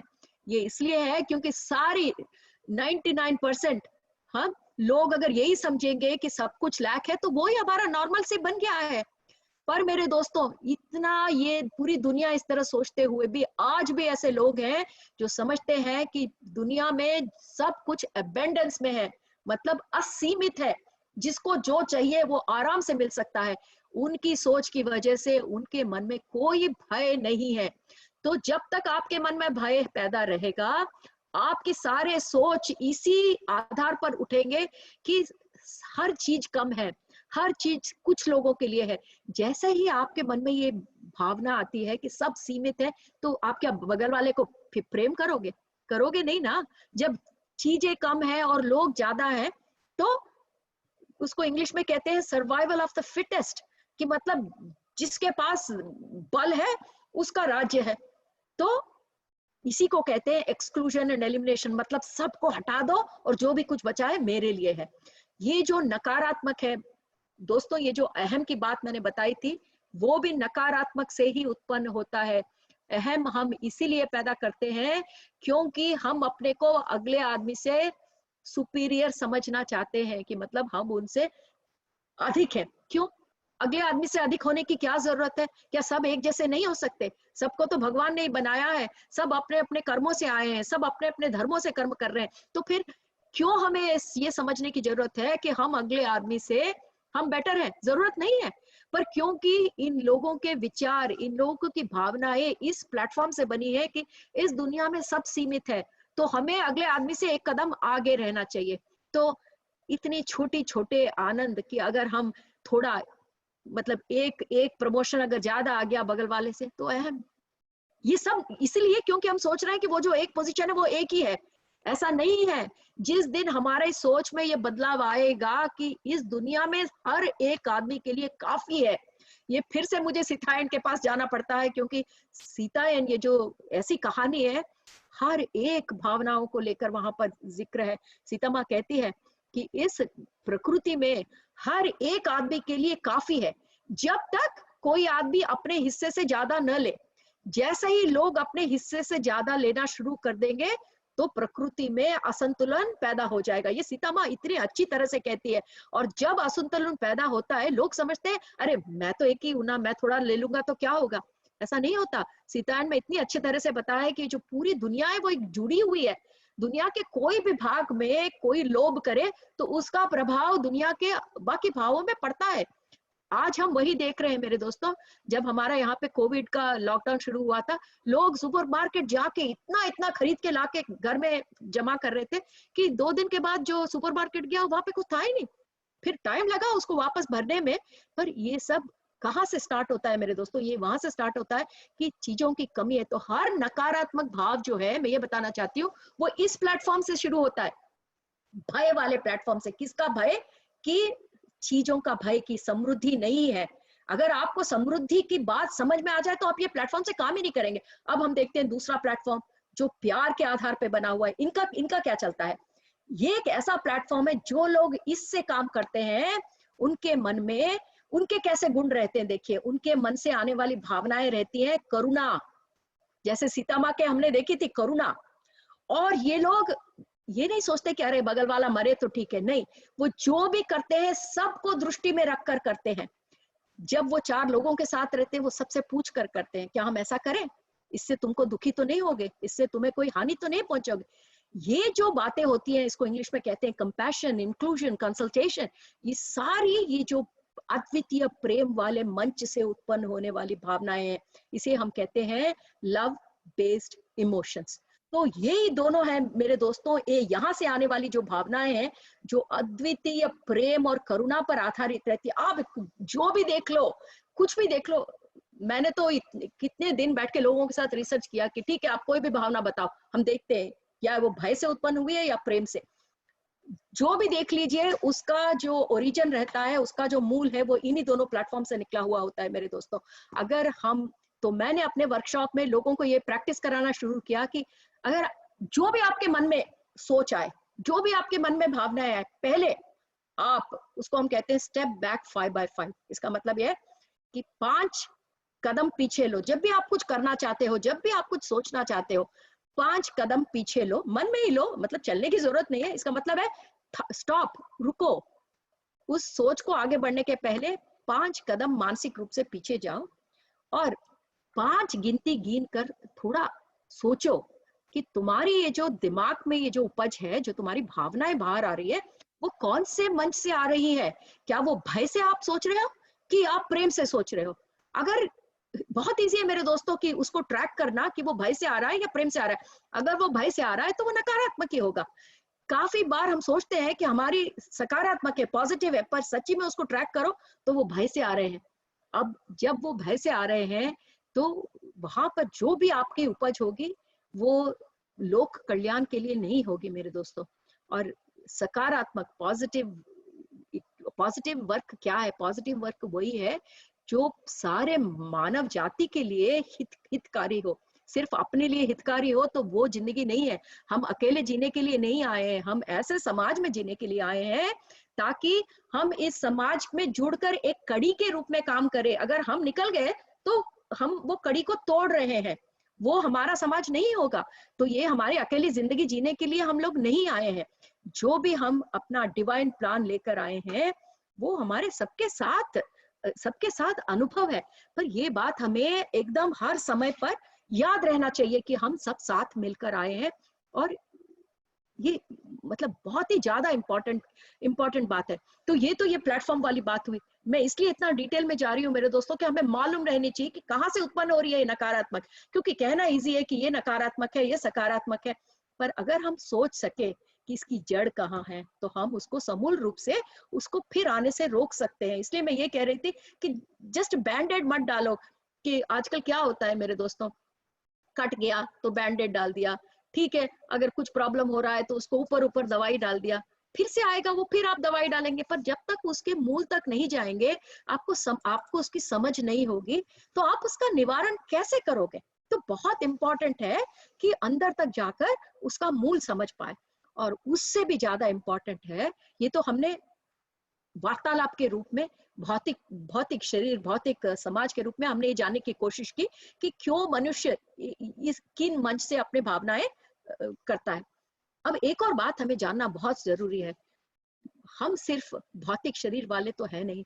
जैसा हम समझते हैं ये जो भौतिक शरीर है वो हमारी जो हमारी रचना है उसका 1/10 पार्ट है ये जो, और जो 9/10 पार्ट्स है हमारा वो हम आंखों से देख नहीं सकते। इसलिए सामान्य मनुष्य समझ नहीं पाता। सामान्य मनुष्य सोचता है कि हम सिर्फ ये शरीर पदार्थ है, क्योंकि ये जो आत्मा पदार्थ है, मैं आत्मा तक भी नहीं जाऊंगी, ये हमारे शरीर को अगर कार्य करना है तो उसके पीछे कई लेयर्स हैं। उन लेयर्स के कारण हमारे ये भौतिक ये जो दिनचर्या जो रहती है वो ठीक रूप से होती है। पर काफी लोग ये नहीं समझ पाते हैं कि ये भौतिक शरीर को सक्षम रूप से काम करने के लिए इसके पीछे जो मैकेनिज्म है जो हम इस भौतिक आंखों से नहीं देख सकते, उसका जानना, चाहे वो आध्यात्मिक शास्त्रवेत्ता हो या नहीं हो, उसका हर मनुष्य को ये जानना बहुत बहुत जरूरी है। तो जो मैं अब आगे बात करने जा रही हूँ, एक बार इसका जिक्र करूं, मैं ये कोशों के बारे में बता रही हूँ मेरे दोस्तों। जैसे हम भौतिक शरीर को हम कहते हैं अन्नमय कोश, बाकी बहुत सारे कोश है, पर आज ये जो हम भावनाओं के बारे में बात कर रहे हैं उसके लिए हम 3 लेयर्स के बारे में अगर बात करें तो काफी है। तो ये जो हमारा फिजिकल लेयर है उसको हम अन्नमय कोश कहते हैं। इसके बाद का जो कोश है उसको हम प्राणिक कोश कहते हैं, जैसे हम एथरिक बॉडी कहते हैं, वो प्राणमय। तो ये अन्नमय कोश हो गया, उसके पीछे जो है वो प्राणमय कोश हो गया। प्राणमय कोश के पीछे एक और है, उसको कहते हैं मनोमय कोश। तो आज ये हमारे डिस्कशन के लिए ये 3 कोशों को जाना बहुत बहुत जरूरी है, क्योंकि हमने भावनाएं कहाँ से आ रही है ये तो देख लिया, पर ये हम बाह्य रूप से हमने ये देखा, अब हमें अंदर जाके देखना है कि असल में ये भावनाएं कहाँ से आ रही है। तो आज हमारे शरीर में जो भी कुछ हो रहा है मेरे दोस्तों, चाहे वो एक छोटा सा फोड़ा हो या फिर एक बड़ा सा ट्यूमर हो या कैंसर हो, उसका जब हम मूल जानने की कोशिश करते हैं तो अब तो हम ध्यानियों के लिए बहुत इजी बात हो गई है कि हमें मालूम है कि हमारे प्राणमय कोश में जो भी कुछ होता है उसका असर हमारे भौतिक अन्नमय कोश में दिखता है। तो जब हम प्राणमय कोश की बात करते हैं तो हम सबको मालूम है ये जो हमारी प्राणमय कोश है वो विश्व शक्ति पर आधारित है। जब हम ध्यान में बैठते हैं या फिर हम नींद में होते हैं तो हमारे जो शरीर में, हमारे प्राणमय कोश में जो विश्व शक्ति संपूर्ण रूप से हम लेते हैं वो हमारे 72,000 ये जो नाड़ी मंडल हमारे यहाँ पे रहती है, हमारा प्राणमय कोश, जैसा कि आप लोग जानते हैं, वो बिल्कुल हमारे शरीर के आकार में ही रहता है, उसकी बाउंड्रीज हमारे शरीर जैसी रहती है, पर अंदर जैसे हमारे ये पार्ट्स है फिजिकल बॉडी में ऐसे नहीं रहते। उसके अंदर बिल्कुल आप इलेक्ट्रिक वायर्स जानते हैं मेरे दोस्तों, बिल्कुल इलेक्ट्रिक वायर्स की तरह से ऐसे नाड़ी मंडल पूरे फैले रहते हैं, एकदम छोटे छोटे। 72,000 मतलब 72,000 नाड़ी मंडल ऐसे पूरे शरीर में, भौतिक शरीर में नहीं, ये जो हमारा पीछे एक और लेयर है उसको कहते हैं प्राणिक शक्ति वाला लेयर, प्राणमय कोशा, उसमें 72,000। क्यों इतने सारे नाड़ी मंडल चाहिए? क्योंकि हमारे शरीर में इतने सिस्टम है, एक तो ब्लड भेजने वाला सिस्टम, एक डाइजेस्टिव सिस्टम, एक नर्वस सिस्टम, एक एक्सक्रीशन सिस्टम, एक स्किन वाला सिस्टम, कितनी चीजें होनी है भौतिक शरीर में। ये सब कार्य होने के लिए उस प्राणिक शरीर में जो कुछ होता है वहां से उसको ऊर्जा मिलती है। जो हमारे शरीर में सेल्स हैं उसको कहाँ से ऊर्जा मिलती है? प्राणिक, वो जो प्राणमय कोश है वो देता है। तो ये 72,000, ये जो मैंने बोला 72,000 ये जो नाड़ी मंडल है प्राणमय कोश में, जब तक उसमें विश्व शक्ति आराम से बह रही हो, कोई भी वहां अड़चन नहीं हो, आपका ये जो अन्नमय कोश है, ये भौतिक शरीर है, बिल्कुल आराम से काम करेगा। पर जिस दिन कोई एक नाड़ी में, नाड़ी मतलब एक ट्यूब आप समझ लीजिए, जैसे हमारा पाइप रहता है ना, वैसे अगर आप नाड़ियों को पाइप माने जिसमें से विश्व शक्ति की ऊर्जा बह रही है, विश्व शक्ति मतलब कॉस्मिक एनर्जी, लाइफ फोर्स, पूरा हम घिरे हुए हैं उस लाइफ फोर्स से। तो जब कोई भी एक चैनल में, कोई भी एक नाड़ी में अगर ब्लॉक हो गया, जैसे हमारे पाइप में, वो पानी के पाइप में ब्लॉक होता है तो क्या होता है? पानी नहीं बहता ना। इसी तरह हमारे प्राणमय कोश में अगर एक भी नाड़ी में ब्लॉक हो गया तो वहां से एनर्जी पास नहीं होता। तो क्या होता है? धीरे धीरे वहां से एनर्जी पास होना बंद हो जाता है। तो वो नाड़ी जिस भी हमारे शरीर के सिस्टम से जुड़ी है, कि अगर हमारे पचने की शक्ति वाली नाड़ी अगर वो ब्लॉक हो गई तो धीरे धीरे हम खाना, हमारा पचन नहीं होगा, क्योंकि वहां से ऊर्जा नहीं है। जो भी हम खाएंगे उसका डाइजेशन नहीं होगा और धीरे धीरे हमें वो कोई ना कोई रूप में, कोई ना कोई रोग के रूप में वो बाहर आएगा, या फिर कुछ और हुआ तो फिर एक ट्यूमर के रूप में आ गया। पर तो ये तो हम जानते हैं कि हमारे प्राणमय कोश में जो भी ब्लॉक्स है उसके कारण हमारा भौतिक शरीर सफर करता है।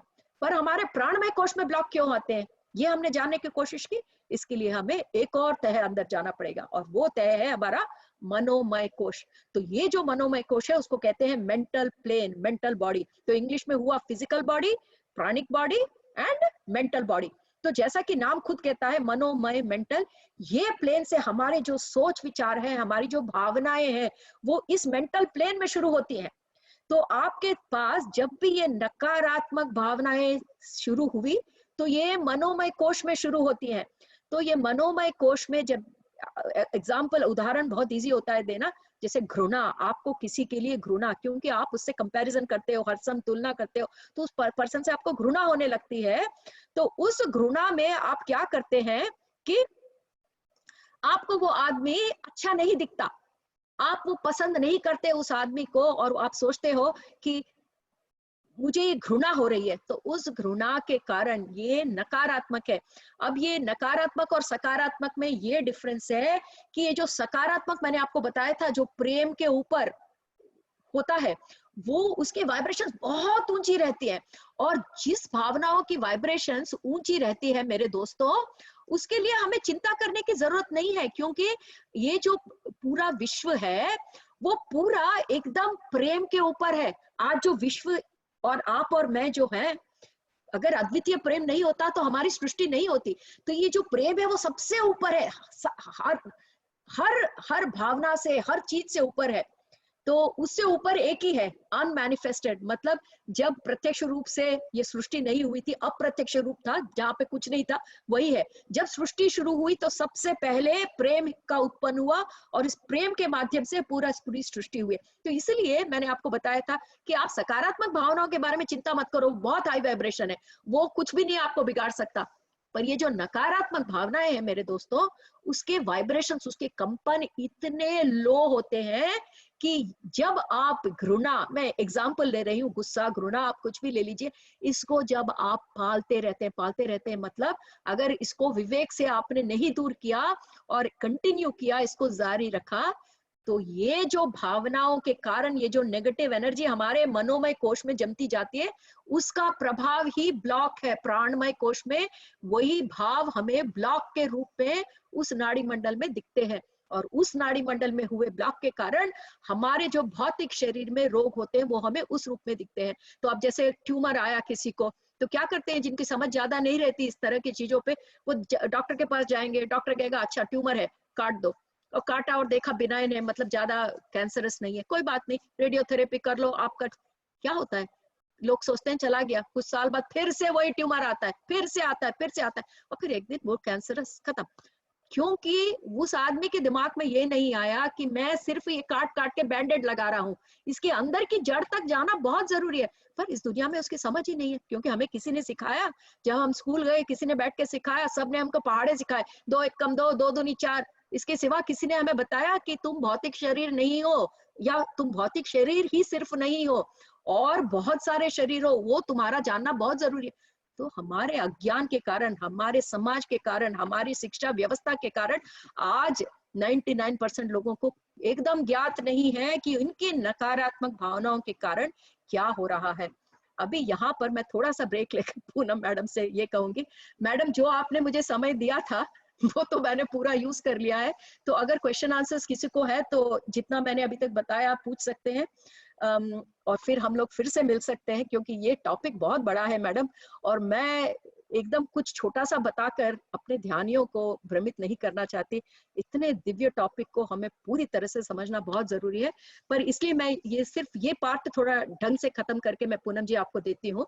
तो ये जो मैं बता रही थी कि ये अन्नमय कोश जो हमारा भौतिक शरीर है, वहां पे जो भी कुछ हम देखते हैं उसका कारण हमारा प्राणमय कोश है, और जो भी कुछ प्राणमय कोश में हो रहा है उसका कारण हमारा मनोमय कोश है। तो बहुत जरूरी है कि जो भी हम सोचे, जो भी भावनाओं को हम उत्तेजित करें, ये ज्ञात रहे हमें कि हम अपने मनोमय कोश से खेल रहे हैं। जैसे हम आग से खेलते हैं तो कितना केयरफुल रहते हैं, यहाँ हमें मनोमय कोश हमारे आंखों को दिखता नहीं है, पर वो हमारे शरीर के साथ पूरा खेल रहा है। अगर ये बात हमारी समझ में नहीं आएगी तो हम कैसे समझ सकेंगे कि हम नकारात्मक भावनाओं को किस तरह डील कर सके। तो सबसे पहले हर आदमी का, चाहे वो ध्यानी हो चाहे नहीं हो, अगर मनुष्य का जन्म लिया है तो बहुत जरूरी है जानना कि तुम सिर्फ भौतिक शरीर नहीं हो। कम से कम, ठीक है उत्तम लोक और सटलर बॉडी, सटलेस बॉडी के बारे में नहीं जानो, पर कम से कम अपने शरीर के स्वास्थ्य के लिए ये जानना जरूरी है कि तुम्हारे पास ये अन्नमय कोश है, उसके पीछे प्राणिक कोश है, प्राणमय कोश है, उसके पीछे मनोमय कोश है। बाकी चीजें नहीं भी जानो तो कोई बात नहीं, जो विज्ञानमय कोश और आनंदमय कोश उसके बारे में ठीक है आप छोड़ दो, पर कम से कम अगर आपको अपनी जिंदगी में अपना स्वास्थ्य ठीक रखना है तो आपका स्वास्थ्य और आपके नकारात्मक भावनाओं का अत्यंत गहरा संबंध है। तो पूनम जी मैं यहाँ पे ब्रेक लेती हूँ, क्योंकि अगर मैं और टॉपिक शुरू करूंगी तो 1 और घंटे में यहीं पे रहूंगी। तो आई थिंक मैं यहाँ पे ब्रेक लेती हूँ। तो यहाँ तक मैंने जो भी बताया, अगर किसी को कोई क्वेश्चन हो, पता नहीं आपका टाइम कैसे चल रहा है, तो मैं आपको देती हूँ यहाँ से। थैंक यू सरोजा मैडम, बहुत ही सुंदर तरीके से आपने बताया कि किस तरह से हमारे जो नकारात्मक विचार है कैसे हमें बर्बाद कर देते हैं, और कैसे हमारे सकारात्मक विचार है जो हमें आबाद कर देते हैं। बातें तो हम कर लेते हैं कि नकारात्मक विचार मत रखो, सकारात्मक विचार रखो। इतनी डिटेल में जो आपने बताया है, ये सुनकर हम सभी को बहुत ही अच्छा लगा। जैसे रिमार्क्स भी आ रहे हैं सुपर, और सुपर ही आ रहे हैं, तो बहुत अच्छा लगा ये सुन के। सभी देखने वालों को और सुनने वालों को मैं निवेदन करती हूँ कि आपको किसी को भी इस बारे में कोई भी प्रश्न है तो हैंड रेज करें, हम उसको अनम्यूट करेंगे और सरोजा मैडम उनका जवाब देंगी। किसी को भी कोई प्रश्न है नकारात्मक विचार के बारे में, क्योंकि हम सभी के आते हैं, ऐसा कोई भी नहीं है जिसके नहीं आते हैं, तो उससे कैसे निकलना है, तुरंत कैसे निकला जाए। मान लो अभी ये तुरंत आ गया कि मैं तो बाहर नहीं जाऊंगी, मुझे भी कोरोना हो जाएगा, तो तुरंत उससे कैसे निकला जाए। इस तरह की भी कोई छोटी छोटी बातें भी हो तो आप पूछ सकते हैं। तो हैंड रेज हुए हैं, मैं सबसे पहले सुमी केडिया जी को बुलाती हूँ। Hi ma'am, can you hear me? Yeah, I can hear you. Yeah, so namaste, pranam, and I'm a big fan of yours and a big fan of your untold story of Sita also. And the way you say it, you know, it depends, you know, वो book और बेहतर हो जाती है आपसे सुन के।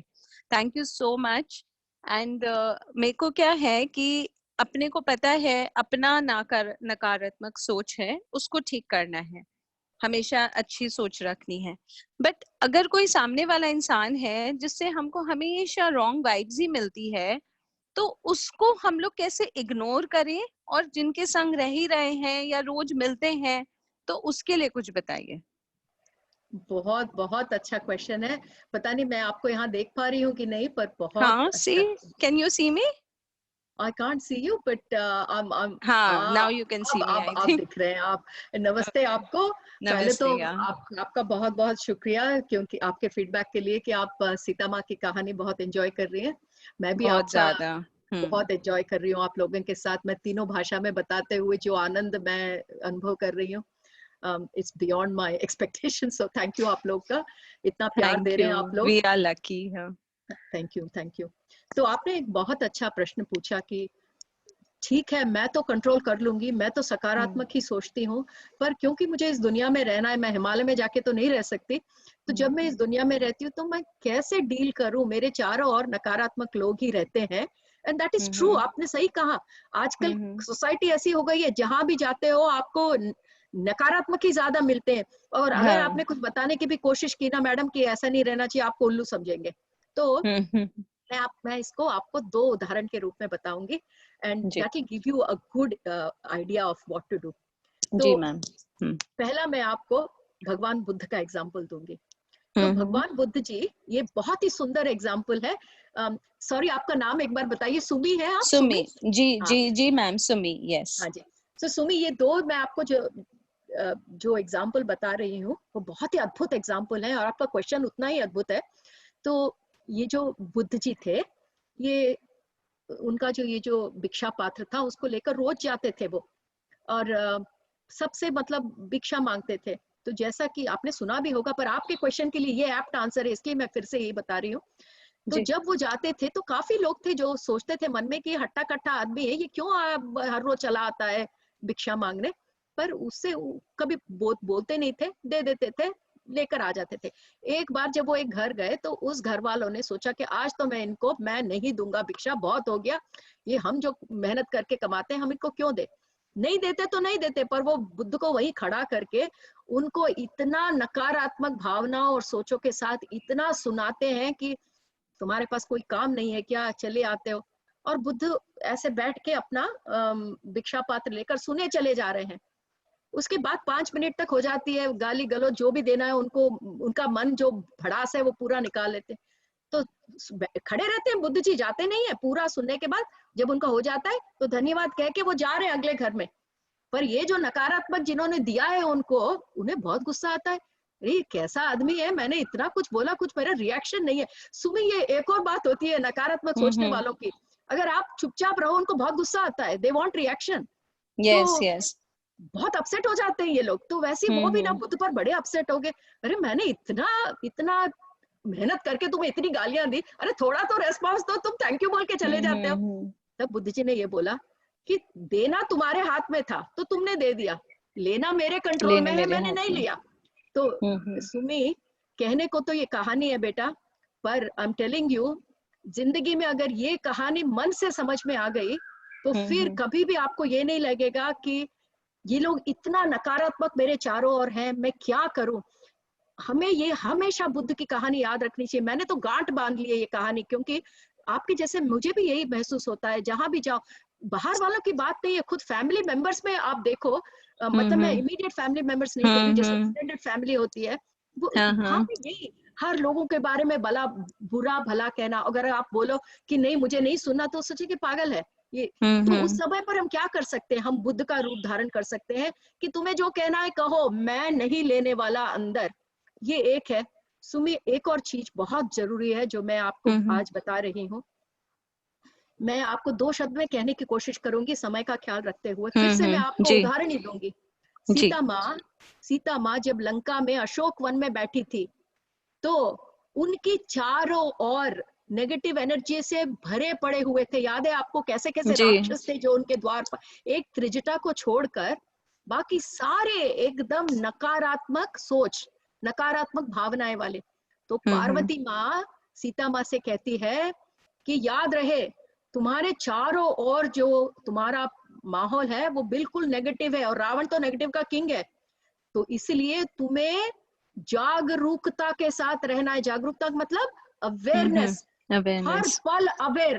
क्या होगा अगर अवेयरनेस नहीं रहने से? ये हमारे लिए भी सुमी इतना इम्पोर्टेंट है कि ये होता है सुमी, हम चार लोग के बीच में बैठे रहते हैं, हम ध्यानी हैं, हम बहुत महान है, पर किसी चौथे आदमी के लिए बुरी बातें शुरू होती है। अरे सुमी, तेरे को मालूम है पूनम ने आजकल क्या किया? आपको पूनम के बारे में बुरा नहीं कहना, इसलिए आप चुप रहते हैं। फिर और थोड़ी बात होती है, फिर क्या होता है, हम सोचते हैं कि हमें ग्रुप का पार्ट रहना है ना, क्योंकि हमारी दोस्ती निकल जाएगी, तो हम पहले कहते हैं अच्छा पूनम जी ने ऐसा किया, फिर बात वहां तक नहीं रुकती, वो और थोड़ा बढ़ाते हैं। हमें नहीं चाहते हुए भी हम एक दो बात और कह देते हैं, और कह देते, फिर हम भी उस दलदल में फंसकर पूनम जी के बारे में उन चारों से मिलकर नकारात्मक बात करते हैं। इसीलिए जागरूकता की जरूरी है कि हम वो बाउंड्री क्रॉस न करें जहां पर हम दूसरों के प्रेशर में आकर उनके साथ न मिले। यही हमें सीतायन में सिखाया है पार्वती माँ ने सीता माँ को देते हुए संदेश के द्वारा, कि जागरूकता के साथ रहना, नहीं तो तुम्हें नकारात्मक भावनाएं प्रभावित करेंगी। कितना सुंदर मैसेज है ये, हमारे लिए और भी ज्यादा इंपॉर्टेंट है सुमित, क्योंकि हर जगह हम जाते हैं, दोस्तों के बीच में बैठते हैं, ऐसी बातें शुरू होती है। कौन किसी के बारे में महान बातें करता है बताओ? बाहर जाओ तो यही बातें कि वो सही नहीं है ये, और कई बार हम दबाव में आकर उनकी हाँ में हाँ मिलाते हैं, पर हमें नहीं करना चाहिए सुमित। जब हम हाँ में हाँ मिलाते हैं, वहां से शुरू हो जाता है हमारा पतन। तो सुमित, मैंने मैम, आपको दो एग्जाम्पल इसलिए दिया। हाँ, very nice, very wonderful ma'am. बहुत बार होता है, मैं जागरूक हूँ, मैं नहीं बोलना चाह रही हूँ, लेकिन जो हमारे बड़े होते हैं ना, वो फोर्स करते हैं, बताओ तुम अपना राय दो, तुम बोलो। और जब हमारा राय एकदम सकारात्मक होता है ना, तो दे डोंट लाइक इट। फिर वो और दो ठू और आती है, then you don't like it, then you don't feel like being a part of that meeting and all, and people हमारे चारों ओर जजमेंटल है, गलत सोच पे, मतलब हर जगह से वो गंदी बॉल्स आ रही है, ब्लैक बॉल्स आ रही है, यू नो, एंड हाँ बेटा, we are not taking that black balls. But इस सही बात। माहौल में रहते रहते अपने आप को सुरक्षित रखना, हमारी सोच को सुरक्षित रखना, यही बस इम्पोर्टेंट है। लेकिन बहुत बहुत ज्यादा बेटा, बस और उसके जब लिए हाँ जागरूकता ही है बेटा, awareness is the most important thing. उसके अलावा हमारे लिए कोई प्रोटेक्टिव नहीं है। जब हम जागरूक रहेंगे तो एटलीस्ट हम समझ पाएंगे कि हम बाउंड्री ना क्रॉस करें, क्योंकि भले वो कुछ भी कहे, हमें बाउंड्री नहीं क्रॉस करना है, क्योंकि हम ध्यानी मुट्ठी भरी है बेटा। पूरी दुनिया राइट 99% एक तरह है, हम लोग 1% है। इसीलिए हमारे लिए ये चैलेंज है। पर मैं क्या कहती हूँ पता है सबको, हम पीएचडी वाले हैं। पीएचडी वाले हरदम 4 ही लोग रहते हैं, प्राइमरी स्कूल में लाख रहते हैं, उसके बाद सेकेंडरी स्कूल में आते आते 1000 रहते हैं, फिर जब तक कॉलेज में आते हैं तो 100 लोग रहते हैं। पीएचडी कौन करता है? 1 2 3 लोग। आप और मैं पीएचडी वाले हैं, हमें इन लोगों से कोई लेना देना नहीं है, हम बहुत आगे बढ़ चुके हैं बेटा। थोड़ा हमें राइट उनके लिए थोड़ी करुणा, उन्हें आप ये सोचो, जब ये करुणा का भाव आप शुरू करते हो ना, तो थोड़ा थोड़ा आपको उनसे रहम होता है। क्यों करुणा? करुणा इसलिए कि अभी उनकी समझ नहीं आई, हाँ, कुछ और जन्म लगेंगे उनको आप तक पहुंचने के लिए। सब तो प्राणी अज्ञानता एक है साथ थोड़ी। इवॉल्व नहीं हो सकते ना बेटा, एक जी साथ नहीं आ सकते ना। जी तो जी जी, थोड़ा वेरी ट्रू। करुणा, हाँ, उनके लिए थोड़ा सा रहम कि अरे भगवान, इनको अभी और थोड़ा टाइम लगेगा, एक और जन्म लगेगा, 4 और जन्म लगेंगे। हाँ, फिर आपको अच्छा लगेगा सुमी कि हम 4 जन्म उनसे आगे हैं, तो यू फील राइट, गुड। वो तो वी आर ब्लेस्ड, एंड इस ध्यान में आके वैसे भी, और इतने अच्छे अच्छे सोल से जो संपर्क हो रहा है, उसके लिए तो बहुत बहुत धन्यवाद और करुणा सबको। थैंक यू मैम, आज आपसे बात करके बहुत अच्छा लगा। थैंक यू मुझे भी सो बहुत मच। अच्छा लगा। Thank you Sumi. Thank you Sumi. I hope तुम्हें जवाब मिल थैंक गया यू मैम। होगा, और जी जी इसको जी, पालन भी करना। जो हाँ हाँ हमने स्टोरी सुनाई है, एकदम सही स्टोरी है। ये हमारे ऊपर ही है, हम किस तरह से लेते हैं।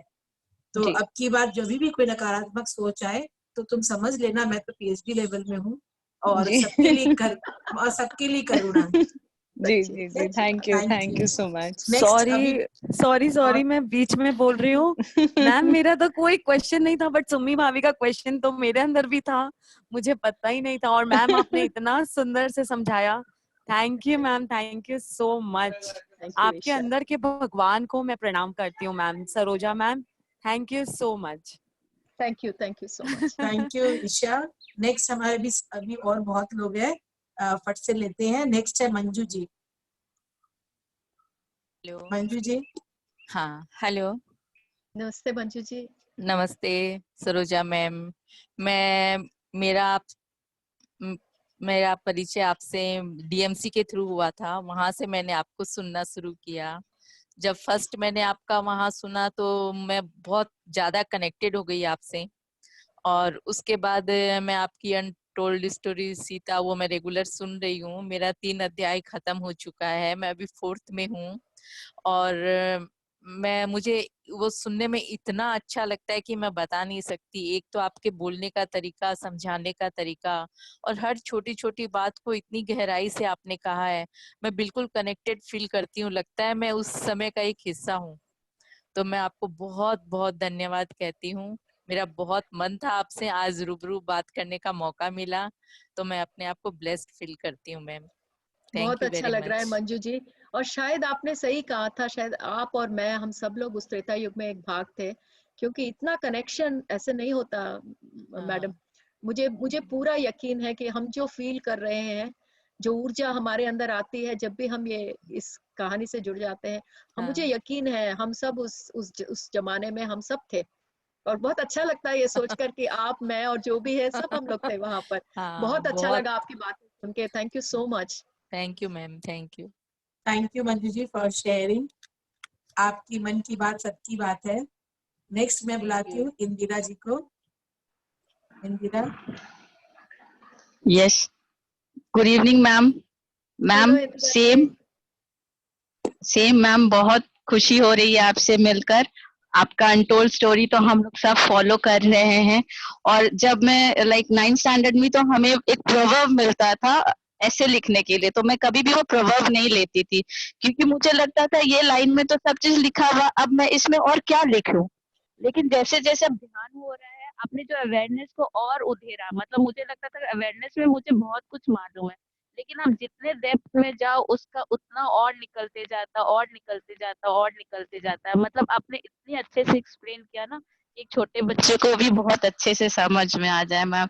बहुत क्लैरिटी हुई उससे, और बहुत अच्छा लगा। आप बहुत अच्छे से एक्सप्लेन करते हो हर चीज को, एक छोटा मैटर को भी बहुत अच्छे से एक्सप्लेन करते हो। Thank you thank so you much ma'am.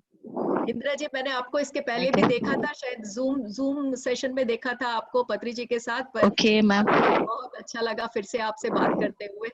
बहुत बहुत धन्यवाद। Thank you so much, ma'am. I follow you. I keep following you on others' channel also, ma'am. Thank you thank you so much. Thank you. Thank you so much. Thank you Indira. Next मैं बुलाती हूँ रीटा जी को। रीटा जी। नमस्ते ma'am. Ma'am मैं आपको नमस्ते देख रीटा नहीं जी। पा रही हूँ। अच्छा। हेलो।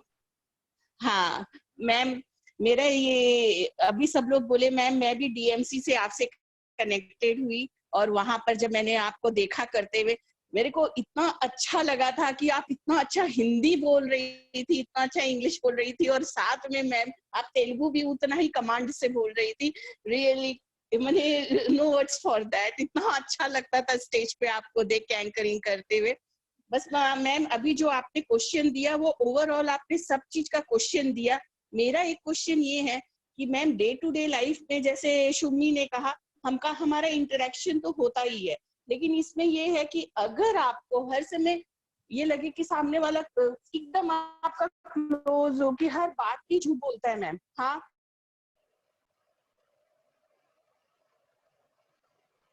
आप ग्रोथ होता है कि नहीं आने देता, मेनी थिंग्स यू फील, और यू हर समय में मैम ये कहीं ना कहीं हमारे को जैसे आपने कहा कि बहुत थोड़े से हम लोग ध्यानी लोग हैं, इर्द गिर्द हम लोग इन्हीं से घिरे हुए हैं।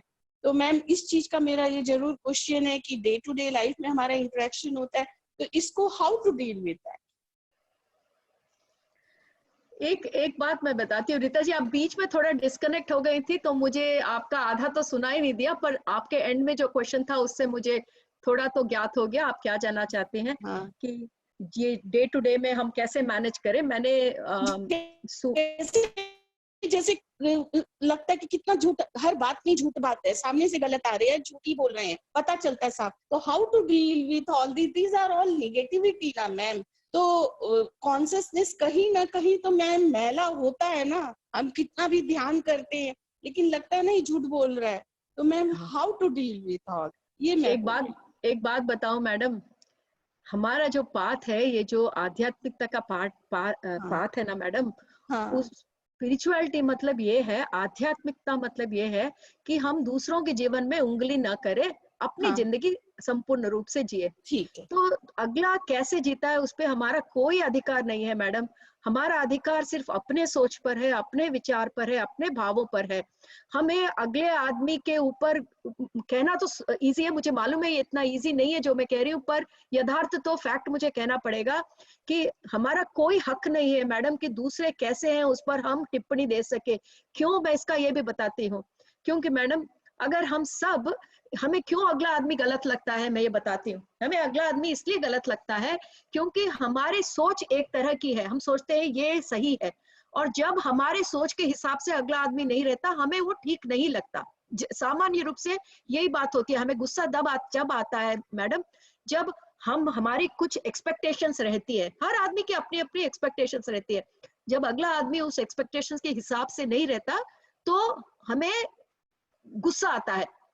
पर एक बात है मैडम, अगर सब हमारी तरह रहे तो उसको मानव जाति नहीं कहेंगे, उसको रोबोट जाति कहेंगे। सब अगर रीटा जैन जैसे रहे तो आपको एक 8 करोड़ लोग या 8 बिलियन रीटा जैन ही मिलेंगे। एक सरोजा नहीं होगी, एक रीटा नहीं होगी, एक पूनम जी नहीं होगी, एक बगल वाला घर वाला नहीं रहेगा, एक झूठा नहीं रहेगा।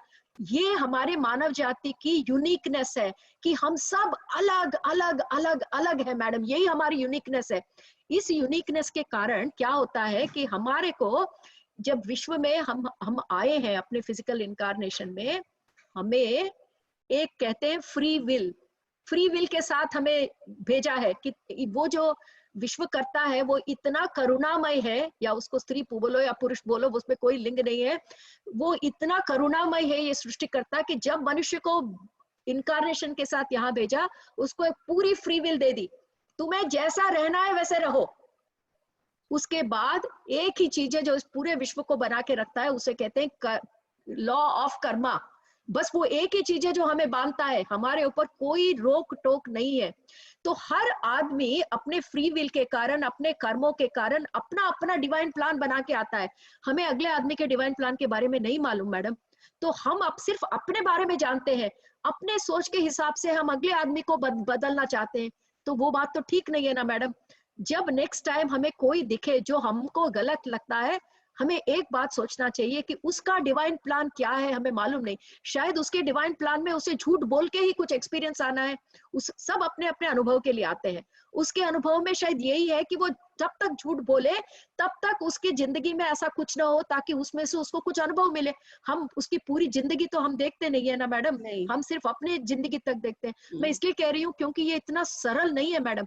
पर जब आप ये समझना शुरू करेंगे कि हमें दूसरों की जिंदगी पे कोई कंट्रोल नहीं है, और जो भी आदमी जो कुछ कर रहा है वो उसके लिए वो सही है, अगर उसके लिए वो सही नहीं होता तो वो नहीं करता।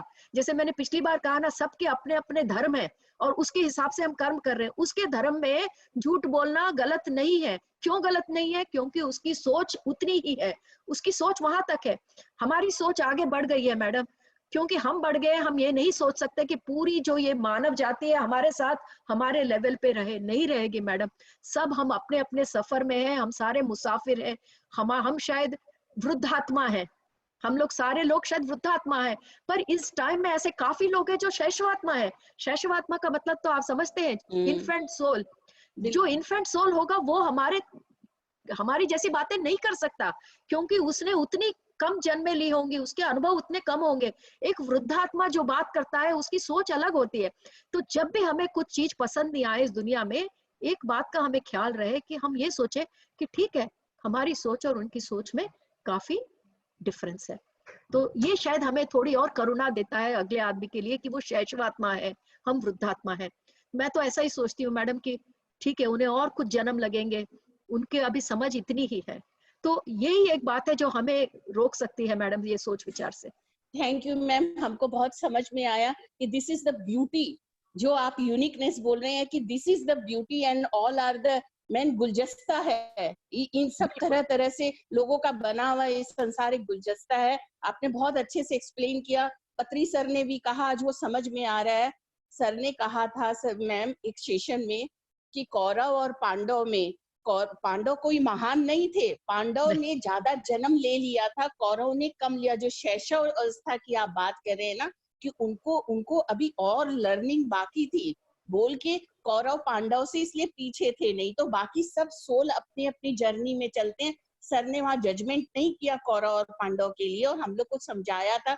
मैम आपकी बात से मेरे को पूरी तरह क्लियर हो गया ये चीज कि मैम ऐसे अगर हम समझेंगे तो हम नहीं कर सकते, लेकिन ये सोचेंगे कि झूठ बोल के ही लर्निंग है, और उसकी लाइफ क्या रही है, उसकी जर्नी क्या है, उसका सोल प्लान क्या है, हो सकता है यही पाथ हो। मैम बहुत अच्छा लगा मैम, बहुत अच्छे से समझ में आया। Thank you madam, love you ma'am, thank you so much, thanks.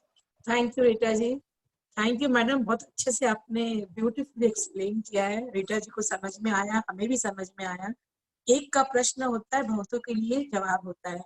तो नेक्स्ट मैं बुलाना चाहूंगी आभा गड़िया को। आभा जी। हाँ हाँ मैम। हेलो आभा जी। हाँ हाँ आभा जी बात करें। मेरी बहुत सी बातें तो क्लियर हो गई है, आप जो सारे बाकी लोगों को बता रहे थे, पर मैं ये आपको सुन रहा है ना? हाँ जी। हाँ, मैं और पूछना चाहूंगी, जैसे हमेशा हमारा, जैसे हम ज्ञान के रास्ते में भी चल रहे हैं, सारी चीजें कर रहे हैं, पॉजिटिविटी सोच रहे हैं, पर हमेशा ये चीजें क्या है, हमारे अंदर कभी कभी नेगेटिविटी बहुत ज्यादा हावी हो जाती है। जब सिचुएशन हमारे अंदर नेगेटिविटी की आती है, सपोज हमें सपोर्ट नहीं मिल रहा होता है, हमारे हस्बैंड सपोर्ट नहीं कर रहे होते, बच्चे सपोर्ट नहीं कर रहे होते, तो फिर वो हमें इतनी ज्यादा हावी हो जाती है, हम सब कुछ करने के बावजूद भी हमें एकदम से हम एक अपने आप का आपा खो देते हैं। तो वो चीज से, वो सिचुएशन से कैसे हम बाहर आए वो समय पे? आभा, आपके लिए भी मुझे वही रिप्लाई देना पड़ेगा। आपने जो एग्जाम्पल दिया वो हर दिन होता है, आपने करेक्ट बताया। पर अगर आपको इससे बचना है, जो आपने लास्ट में कहा कि हम इस तरह इम्पैक्ट होते हैं, अगर उससे बचना है तो अवेयरनेस अवेयरनेस अवेयरनेस अवेयरनेस। इसलिए कि जब आपके पति आप पे चिल्लाते, मुझे मालूम नहीं आप मैरिड है या नहीं, मैं एक एग्जाम्पल बता रही हूँ, तो जब आपके पति आप पे चिल्लाते हैं, क्या होता है हमारा नेचर, वो चिल्लाए तो हम चिल्लाते, वो हाथ उठाते तो हम हाथ उठा, ये नहीं कह रही, मतलब दो आदमी के बीच में ऐसे होते हैं रिएक्शन। तो दो तरह की चीजें होती हैं आभा, एक को कहते हैं रिएक्शन और दूसरों को कहते हैं रेस्पॉन्स। रिएक्शन और रेस्पॉन्स में क्या अंतर है? रिएक्शन हमारे जो परंपरा, काफी दिनों से जो हमारा बिहेवियर, कंडीशनिंग, आप कंडीशनिंग को तो समझते हैं ना, जैसे हम एक ही तरह के विचार और सोच करते रहते तो वो हमारे जीवन का भाग बन जाती है, उसको हम कंडीशनिंग कहते हैं। तो अगर आपने मुझे डांटा तो मेरा रिएक्शन क्या होगा? तुरंत आपको डांटूंगी, वो रिएक्शन हुआ। रेस्पॉन्स का मतलब ये होता है, रेस्पॉन्स तुरंत नहीं होता, रेस्पॉन्स हम सोच कर, हम ओपन माइंडेड में देते हैं। रेस्पॉन्स और रिएक्शन में बहुत डिफरेंस है। एक जो रिएक्शन है वो जजमेंटल, रिएक्शन में हर समय आप सही गलत लेबल देते रहते हैं।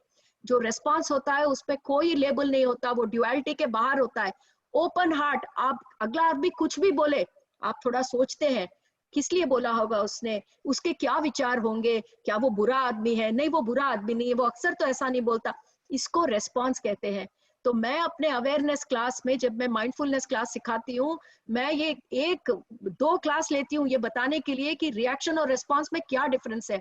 तो हम लोग ध्यानी है, हमको रिएक्शन करना ही नहीं चाहिए। रिएक्शन का कैसे आता है? क्योंकि वो हमारे कण कण में बसा हुआ है, बचपन से हमने ऐसे किया था, इसलिए आज भी हमें यही आदत है। पर कहीं ना कहीं तो हमें बदलना पड़ेगा आभा, क्योंकि हमें अगर आगे बढ़ना है तो बदलाव लाना होगा। तो रिएक्शन से हटकर हमें रेस्पॉन्स मोड में जाना है। और रेस्पॉन्स मोड का मतलब ये है कि अगला आदमी कुछ भी बोले, हम बोलने के पहले सोच समझ कर, कंडीशनिंग के हिसाब से नहीं, हमने पिछले बार ऐसे ही जवाब दिया था आज भी ऐसा देंगे, नहीं, पिछले बार कुछ भी दिया होगा, पर आज हम वो नहीं है जो 4 साल पहले थे, तो आज हम वैसा व्यवहार नहीं करेंगे जो हम 4 साल पहले करते थे। हम रेस्पॉन्स देंगे, रिएक्शन नहीं। जब आप रिएक्शन और रेस्पॉन्स के बीच में अंतर समझने लगते हो तो आपकी जिंदगी बदल जाती है। भले ही आपके चारों और लोग ना बदले, आपका रिस्पॉन्स, मैं इतने दावे के साथ इसलिए कह रही क्योंकि मैं काउंसलिंग करती हूँ और मेरे पास ऐसे हर रोज आते हैं, मैं उनको यही बताती हूँ और मैंने देखा है कितने लोगों की जिंदगियां बदली है, बिल्कुल ये समझते हुए कि रिएक्शन और रिस्पॉन्स से जिंदगी इतनी बदल सकती है। And it is a fact आबा। थैंक यू सरोजा जी, बहुत अच्छे से समझ में आया आपकी चीजें। Thank you very much. Thank you आबा। Super super Saroja madam, beautiful. Next मैं कॉल कर रही हूँ, मॉडल नंबर है, कुछ नाम नहीं लिखा है, मैं आपको अनम्यूट कर रही हूँ, आप बात करें।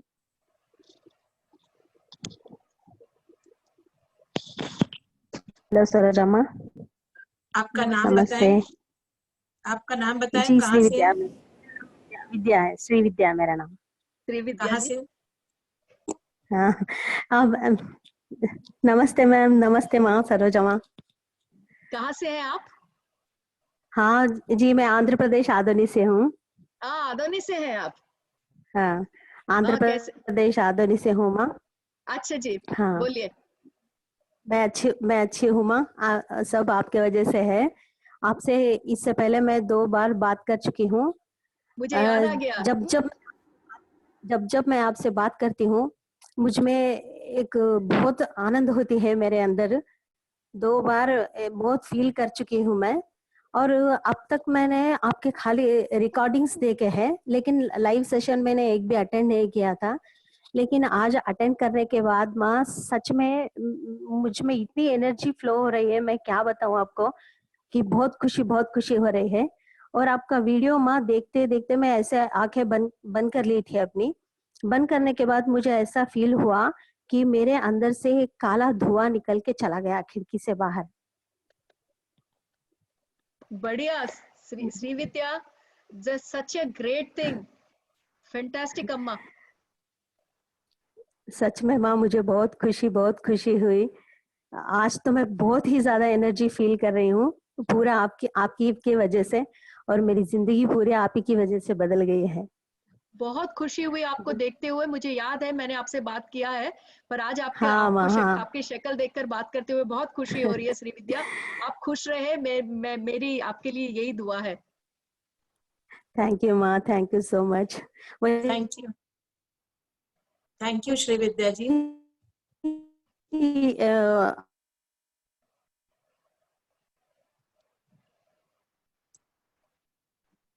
सुनाई नहीं दे रहा है। विद्या जी सुनाई नहीं दे रहा।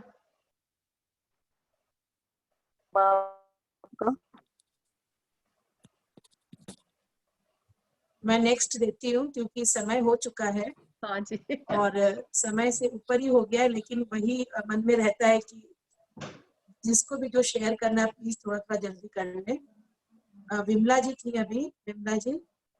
अच्छा, अभी गोपाल जी हैं। गोपाल जी। हेलो, एक्चुअली मैं अंजलि हूँ, मिसेस गोपाल। अंजलि जी नमस्ते। नमस्ते मैम, नमस्ते मैम। बहुत अच्छा लग रहा है आपको देखकर। हाँ, हम दोनों भी सुन रहे हैं और हम रहे थे कि आप भेजो, हम लोग वो ले ले, वो रेडी रहते हम लोग हमेशा। तो थैंक यू पूनम जी कि आपने ये सेशन मैडम का रखा। तो मैं ये रखती इतना रहूंगी। इम्पोर्टेंट है कि क्योंकि daily life, yes yes, thank you very much. और डेली लाइफ या फिर स्पिरिचुअल मार्ग में भी बहुत सारे ऐसे एक्सपीरियंस आते हैं। और ये आपका आज का जो नॉलेज है, ये पूरा दोनों के लिए भी इतना ब्यूटीफुल है। अगर हम उस पे जरूरी है, एक सुनने से तो थोड़ा सा बहुत समझ में आता है, लेकिन जब हम लोग उस पे काम करते हैं तो अपने अपने हिसाब से उसके रिजल्ट आते हैं। ये मेरा एक्सपीरियंस है, क्योंकि मैम के बहुत सारे शब्द मैंने बहुत इम्प्लीमेंट किए, तो उसके रिजल्ट मुझे बहुत अमेजिंग आए हैं। और ये बात, ये एक क्वेश्चन है मेरा आज के सेशन के ऊपर कि अगर अभी तक जो मैम ने सब पूछा है क्वेश्चन, उसमें से तो बहुत सारे आंसर्स मिल गए, लेकिन अगर कोई आदमी ऐसा है कि वो भी स्पिरिचुअल मार्ग में है, फिर उसके एक्शन नहीं अच्छे लगते, तो वो क्या, मतलब कैसे ये करना है, उसके ऊपर काम अंजलि जी कैसे एक करना है बार हमको? क्वेश्चन दोहराइए, आधा सुनाई दिया आधा नहीं सुनाई दिया, एक बार दोहराइए प्लीज। ओके मैम, आपने अभी तक जो एक्सप्लेनेशन दिया वो बहुत ही ब्यूटीफुल था। और लेकिन अगर सामने वाला स्पिरिचुअल मार्ग में भी है, तो फिर वो अगर उसके एक्शन कुछ भी हमें अच्छे नहीं लगते, तो उसके बारे में कुछ बताइए। हाँ, एक बात बताऊं, सामने वाला अगर ध्यानी हो या न ध्यानी हो, हमारा तो मार्ग फिर भी वही रहेगा, उससे कोई फर्क नहीं पड़ता अगला आदमी कितना ऊंचा है कितना नीचा है। एक बात बताऊं अंजलि जी, सामने आकर भगवान भी खड़ा हो जाए, हमारा मार्ग नहीं बदलना चाहिए, क्योंकि हम भगवान आए तो एक तरह से, भगवान नहीं आए तो दूसरी तरह से, ऐसा तो व्यवहार नहीं कर सकते ना। तो अगले आदमी के हिसाब से हमें अपने भावनाएं, अपने विचार नहीं बदलने चाहिए। हम जो है वही है, हम जैसे हैं वैसे ही ठीक है, हमें कोई बदलने की जरूरत नहीं है। जब मैंने परमानंद के मार्ग वाला वर्कशॉप किया था, मैंने आपको यही बताया था कि हमें अगले आदमी के लिए बदलने की कोई जरूरत नहीं है। हम जैसे हैं हमें उसी तरह से अपने को अपनाना चाहिए। आपने करेक्ट बताया, कई बार सामने ध्यानी खड़े रहते हैं, कभी कभी उनकी बातें भी हमें ठीक नहीं लगती, क्योंकि हम सब अपने मार्ग के राही हैं। हम अभी वहां परब्रह्म तक तो पहुंचे नहीं है ना। अगर परब्रह्म से हमारा यूनियन हो गया होता तो हम इस जन्म में नहीं रहते ना यहाँ पर। तो ठीक है, कुछ थोड़ा आगे बढ़ गए हैं कुछ लोग थोड़ा बढ़ रहे हैं, सबकी अपनी अपनी समझ है। हम हालांकि हम सब आध्यात्मिक मार्ग में हैं, पर आप वही करें जो आपके मन को ठीक लगे। मैं आप भी वही कह रही हूँ, आपने करेक्ट क्वेश्चन कहा। जस्ट बिकॉज अगला आदमी ध्यानी है उसकी बात मानने की जरूरत नहीं है। आपको जो सही लगे, अपने विचार से, अपने विवेक से, आपके मार्ग में जो सही लगे आप वही करिए, अगला आदमी चाहे भगवान भी क्यों ना हो। Yes, thank you, thank you very much. Thank you, ma'am. Thank you very much. Thank you. Gopal ji को Thank you, नमस्ते Anjali. कहिएगा। Thank you Yes, madam. नमस्ते। मैम एक बात है, मेरी लड़की है, आपको एक क्वेश्चन पूछना चाहती है। हाँ जरूर जरूर जरूर, गोपाल जी और आपकी बेटी जो भी है। हाँ बेटा बोलो। बोलना। जो औरत होती, औरत माँ होती है ना, उसके जो बाप, उसके मम्मी मराठीत बोलना, मी सांगते त्यांना। वो पूछना वो उसको हिंदी में थोड़ा ये हो रहा है। हाँ, आप बताओ।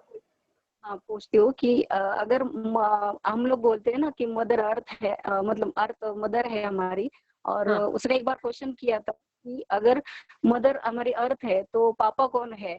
तो हम मतलब ये हमने बोला हमारे हिसाब से कि सूरज जो है वो पापा है। पुढे गए। हाँ, तो फिर सन मतलब उनके बच्चे कौन है। हम सब उनके बच्चे हैं, हम सब उनके बच्चे हैं बेटा।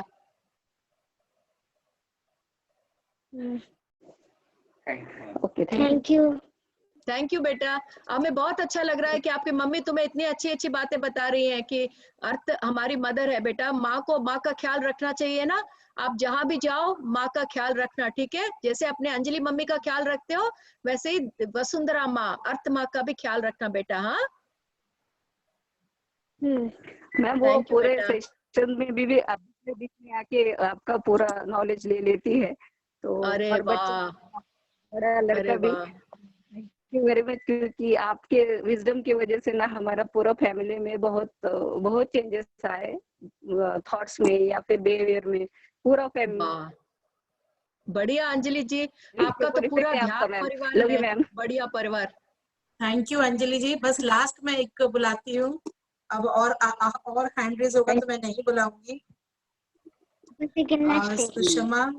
सुषमा जी। हेलो सुषमा जी। हाँ, नमस्ते। नमस्ते सरोजा मैम। नमस्ते जी। दिल कर रहा था, नमस्ते, मेरा बड़ा दिल कर रहा था आपसे आशीर्वाद ले लूं और आपको नमस्ते कह दूं। मैडम हम तो बहुत छोटे आदमी हैं, आपको आशीर्वाद कैसे देंगे। बस हमारी शुभकामनाएं हैं आपके साथ। आपकी उपलब्धियां इतनी है कि हमें आपके आशीर्वाद की जरूरत है। धन्यवाद मैडम, मेरे बेस्ट विशेस हैं आपके साथ, हमें भी आपके बेस्ट विशेस की बहुत जरूरत है। बहुत अच्छा लग रहा है आपसे बात करके। Okay, thank you Sushma madam, thank you Saroja madam. आपके लिए कुछ भी कितना भी बोले वो कम है। कोलकाता टीम, मैम को 9 मई को फिर से बुलाएं। यस। तो मैम अभी ही डिसाइड हो गया है 9 मई को, अगर आप खाली हैं तो, फ्री हैं तो 9 मई को आप फिर से आए। Same time. यस, या सेम टाइम और अपना विजडम शेयर करें. Will be very very very happy. जरूर, मैं अपना कैलेंडर देख के आपको मैं मैसेज करती हूँ Poonam ji. Yes yes yes. Thank you very much for having me on this platform. और आप सबका बहुत बहुत आभार कि आपने मुझे यहाँ बुलाया और ये मौका दिया अपने व्यूज शेयर करने के लिए. पूनम जी, आपको special thanks. Thank you madam. दोस्तों, ये हमेशा ध्यान रखें, जो आज हमें सीखने को बहुत कुछ मिला है. कोई भी भावना हमारे अंदर आती है तो 2 प्लेटफॉर्म है, एक भय का और एक प्रेम का. कुछ भी शब्द होता है, कुछ भी भावना आती है तो उसके डीप रूट में जाए, 5 कदम पीछे जाए और सोचे कि वो प्रेम से आ रहा है कि वो भय से आ रहा है. इसीलिए हमेशा ध्यान में रखेंगे तो आपको जवाब जरूर मिलेगा. और अपने आप को सेंटर्ड रखें. बाहर कुछ भी नहीं है, अंदर ही है. बाहर कोई कुछ भी बोलता है, आपको नहीं बदलना है. 4 एग्रीमेंट की एक बुक है, वो जरूर पढ़ें कि आपको कभी भी किसी की बात का असर नहीं होना चाहिए. दूसरों की छोड़ो, आपको अपनी बात का भी अपने ऊपर असर नहीं होना चाहिए. क्योंकि हम कौन है? हम हैं भगवान. अहम ब्रह्मास्मि. इस तथ्य को जान लिया फिर सब कुछ तो वही है.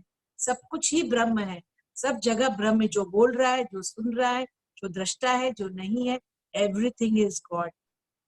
कोई साकार रूप नहीं है. कोई भगवान उस रूप में नहीं आएगा कि मुकुट लगा के, गहने पहन के, हाथ में चक्र शंख लेके. नहीं है. सामने जो बैठा है वो भी भगवान है. आप जो सुन रहे हैं वो भी भगवान है. Thank you so much. Saroja madam, अगर आप फ्री हैं तो 9th को फिर से आप पधारें. जरूर मैडम, मैं आपको मैसेज करती हूँ. जी, thank you so much. Thank you very much. Thanks. Thank you everybody. आज शाम को, रात को 9:30 बजे से 10:30 मैसेज गया है कि ध्यान होगा, लेकिन वो जो ध्यान कराने वाले वो कल कराएंगे. आज बुक रीडिंग होगा तुलसीदर. तो आप सबसे निवेदन है, जरूर पधारें. पत्री जी की बहुत ही प्रिय बुक है. 50,000 किताबों को पढ़ के उन्होंने यह निचोड़ हमारे सामने रखा है. इसलिए आप सभी से निवेदन है, 9:30 बजे जरूर पधारें. Thank you so much. Thank you everybody.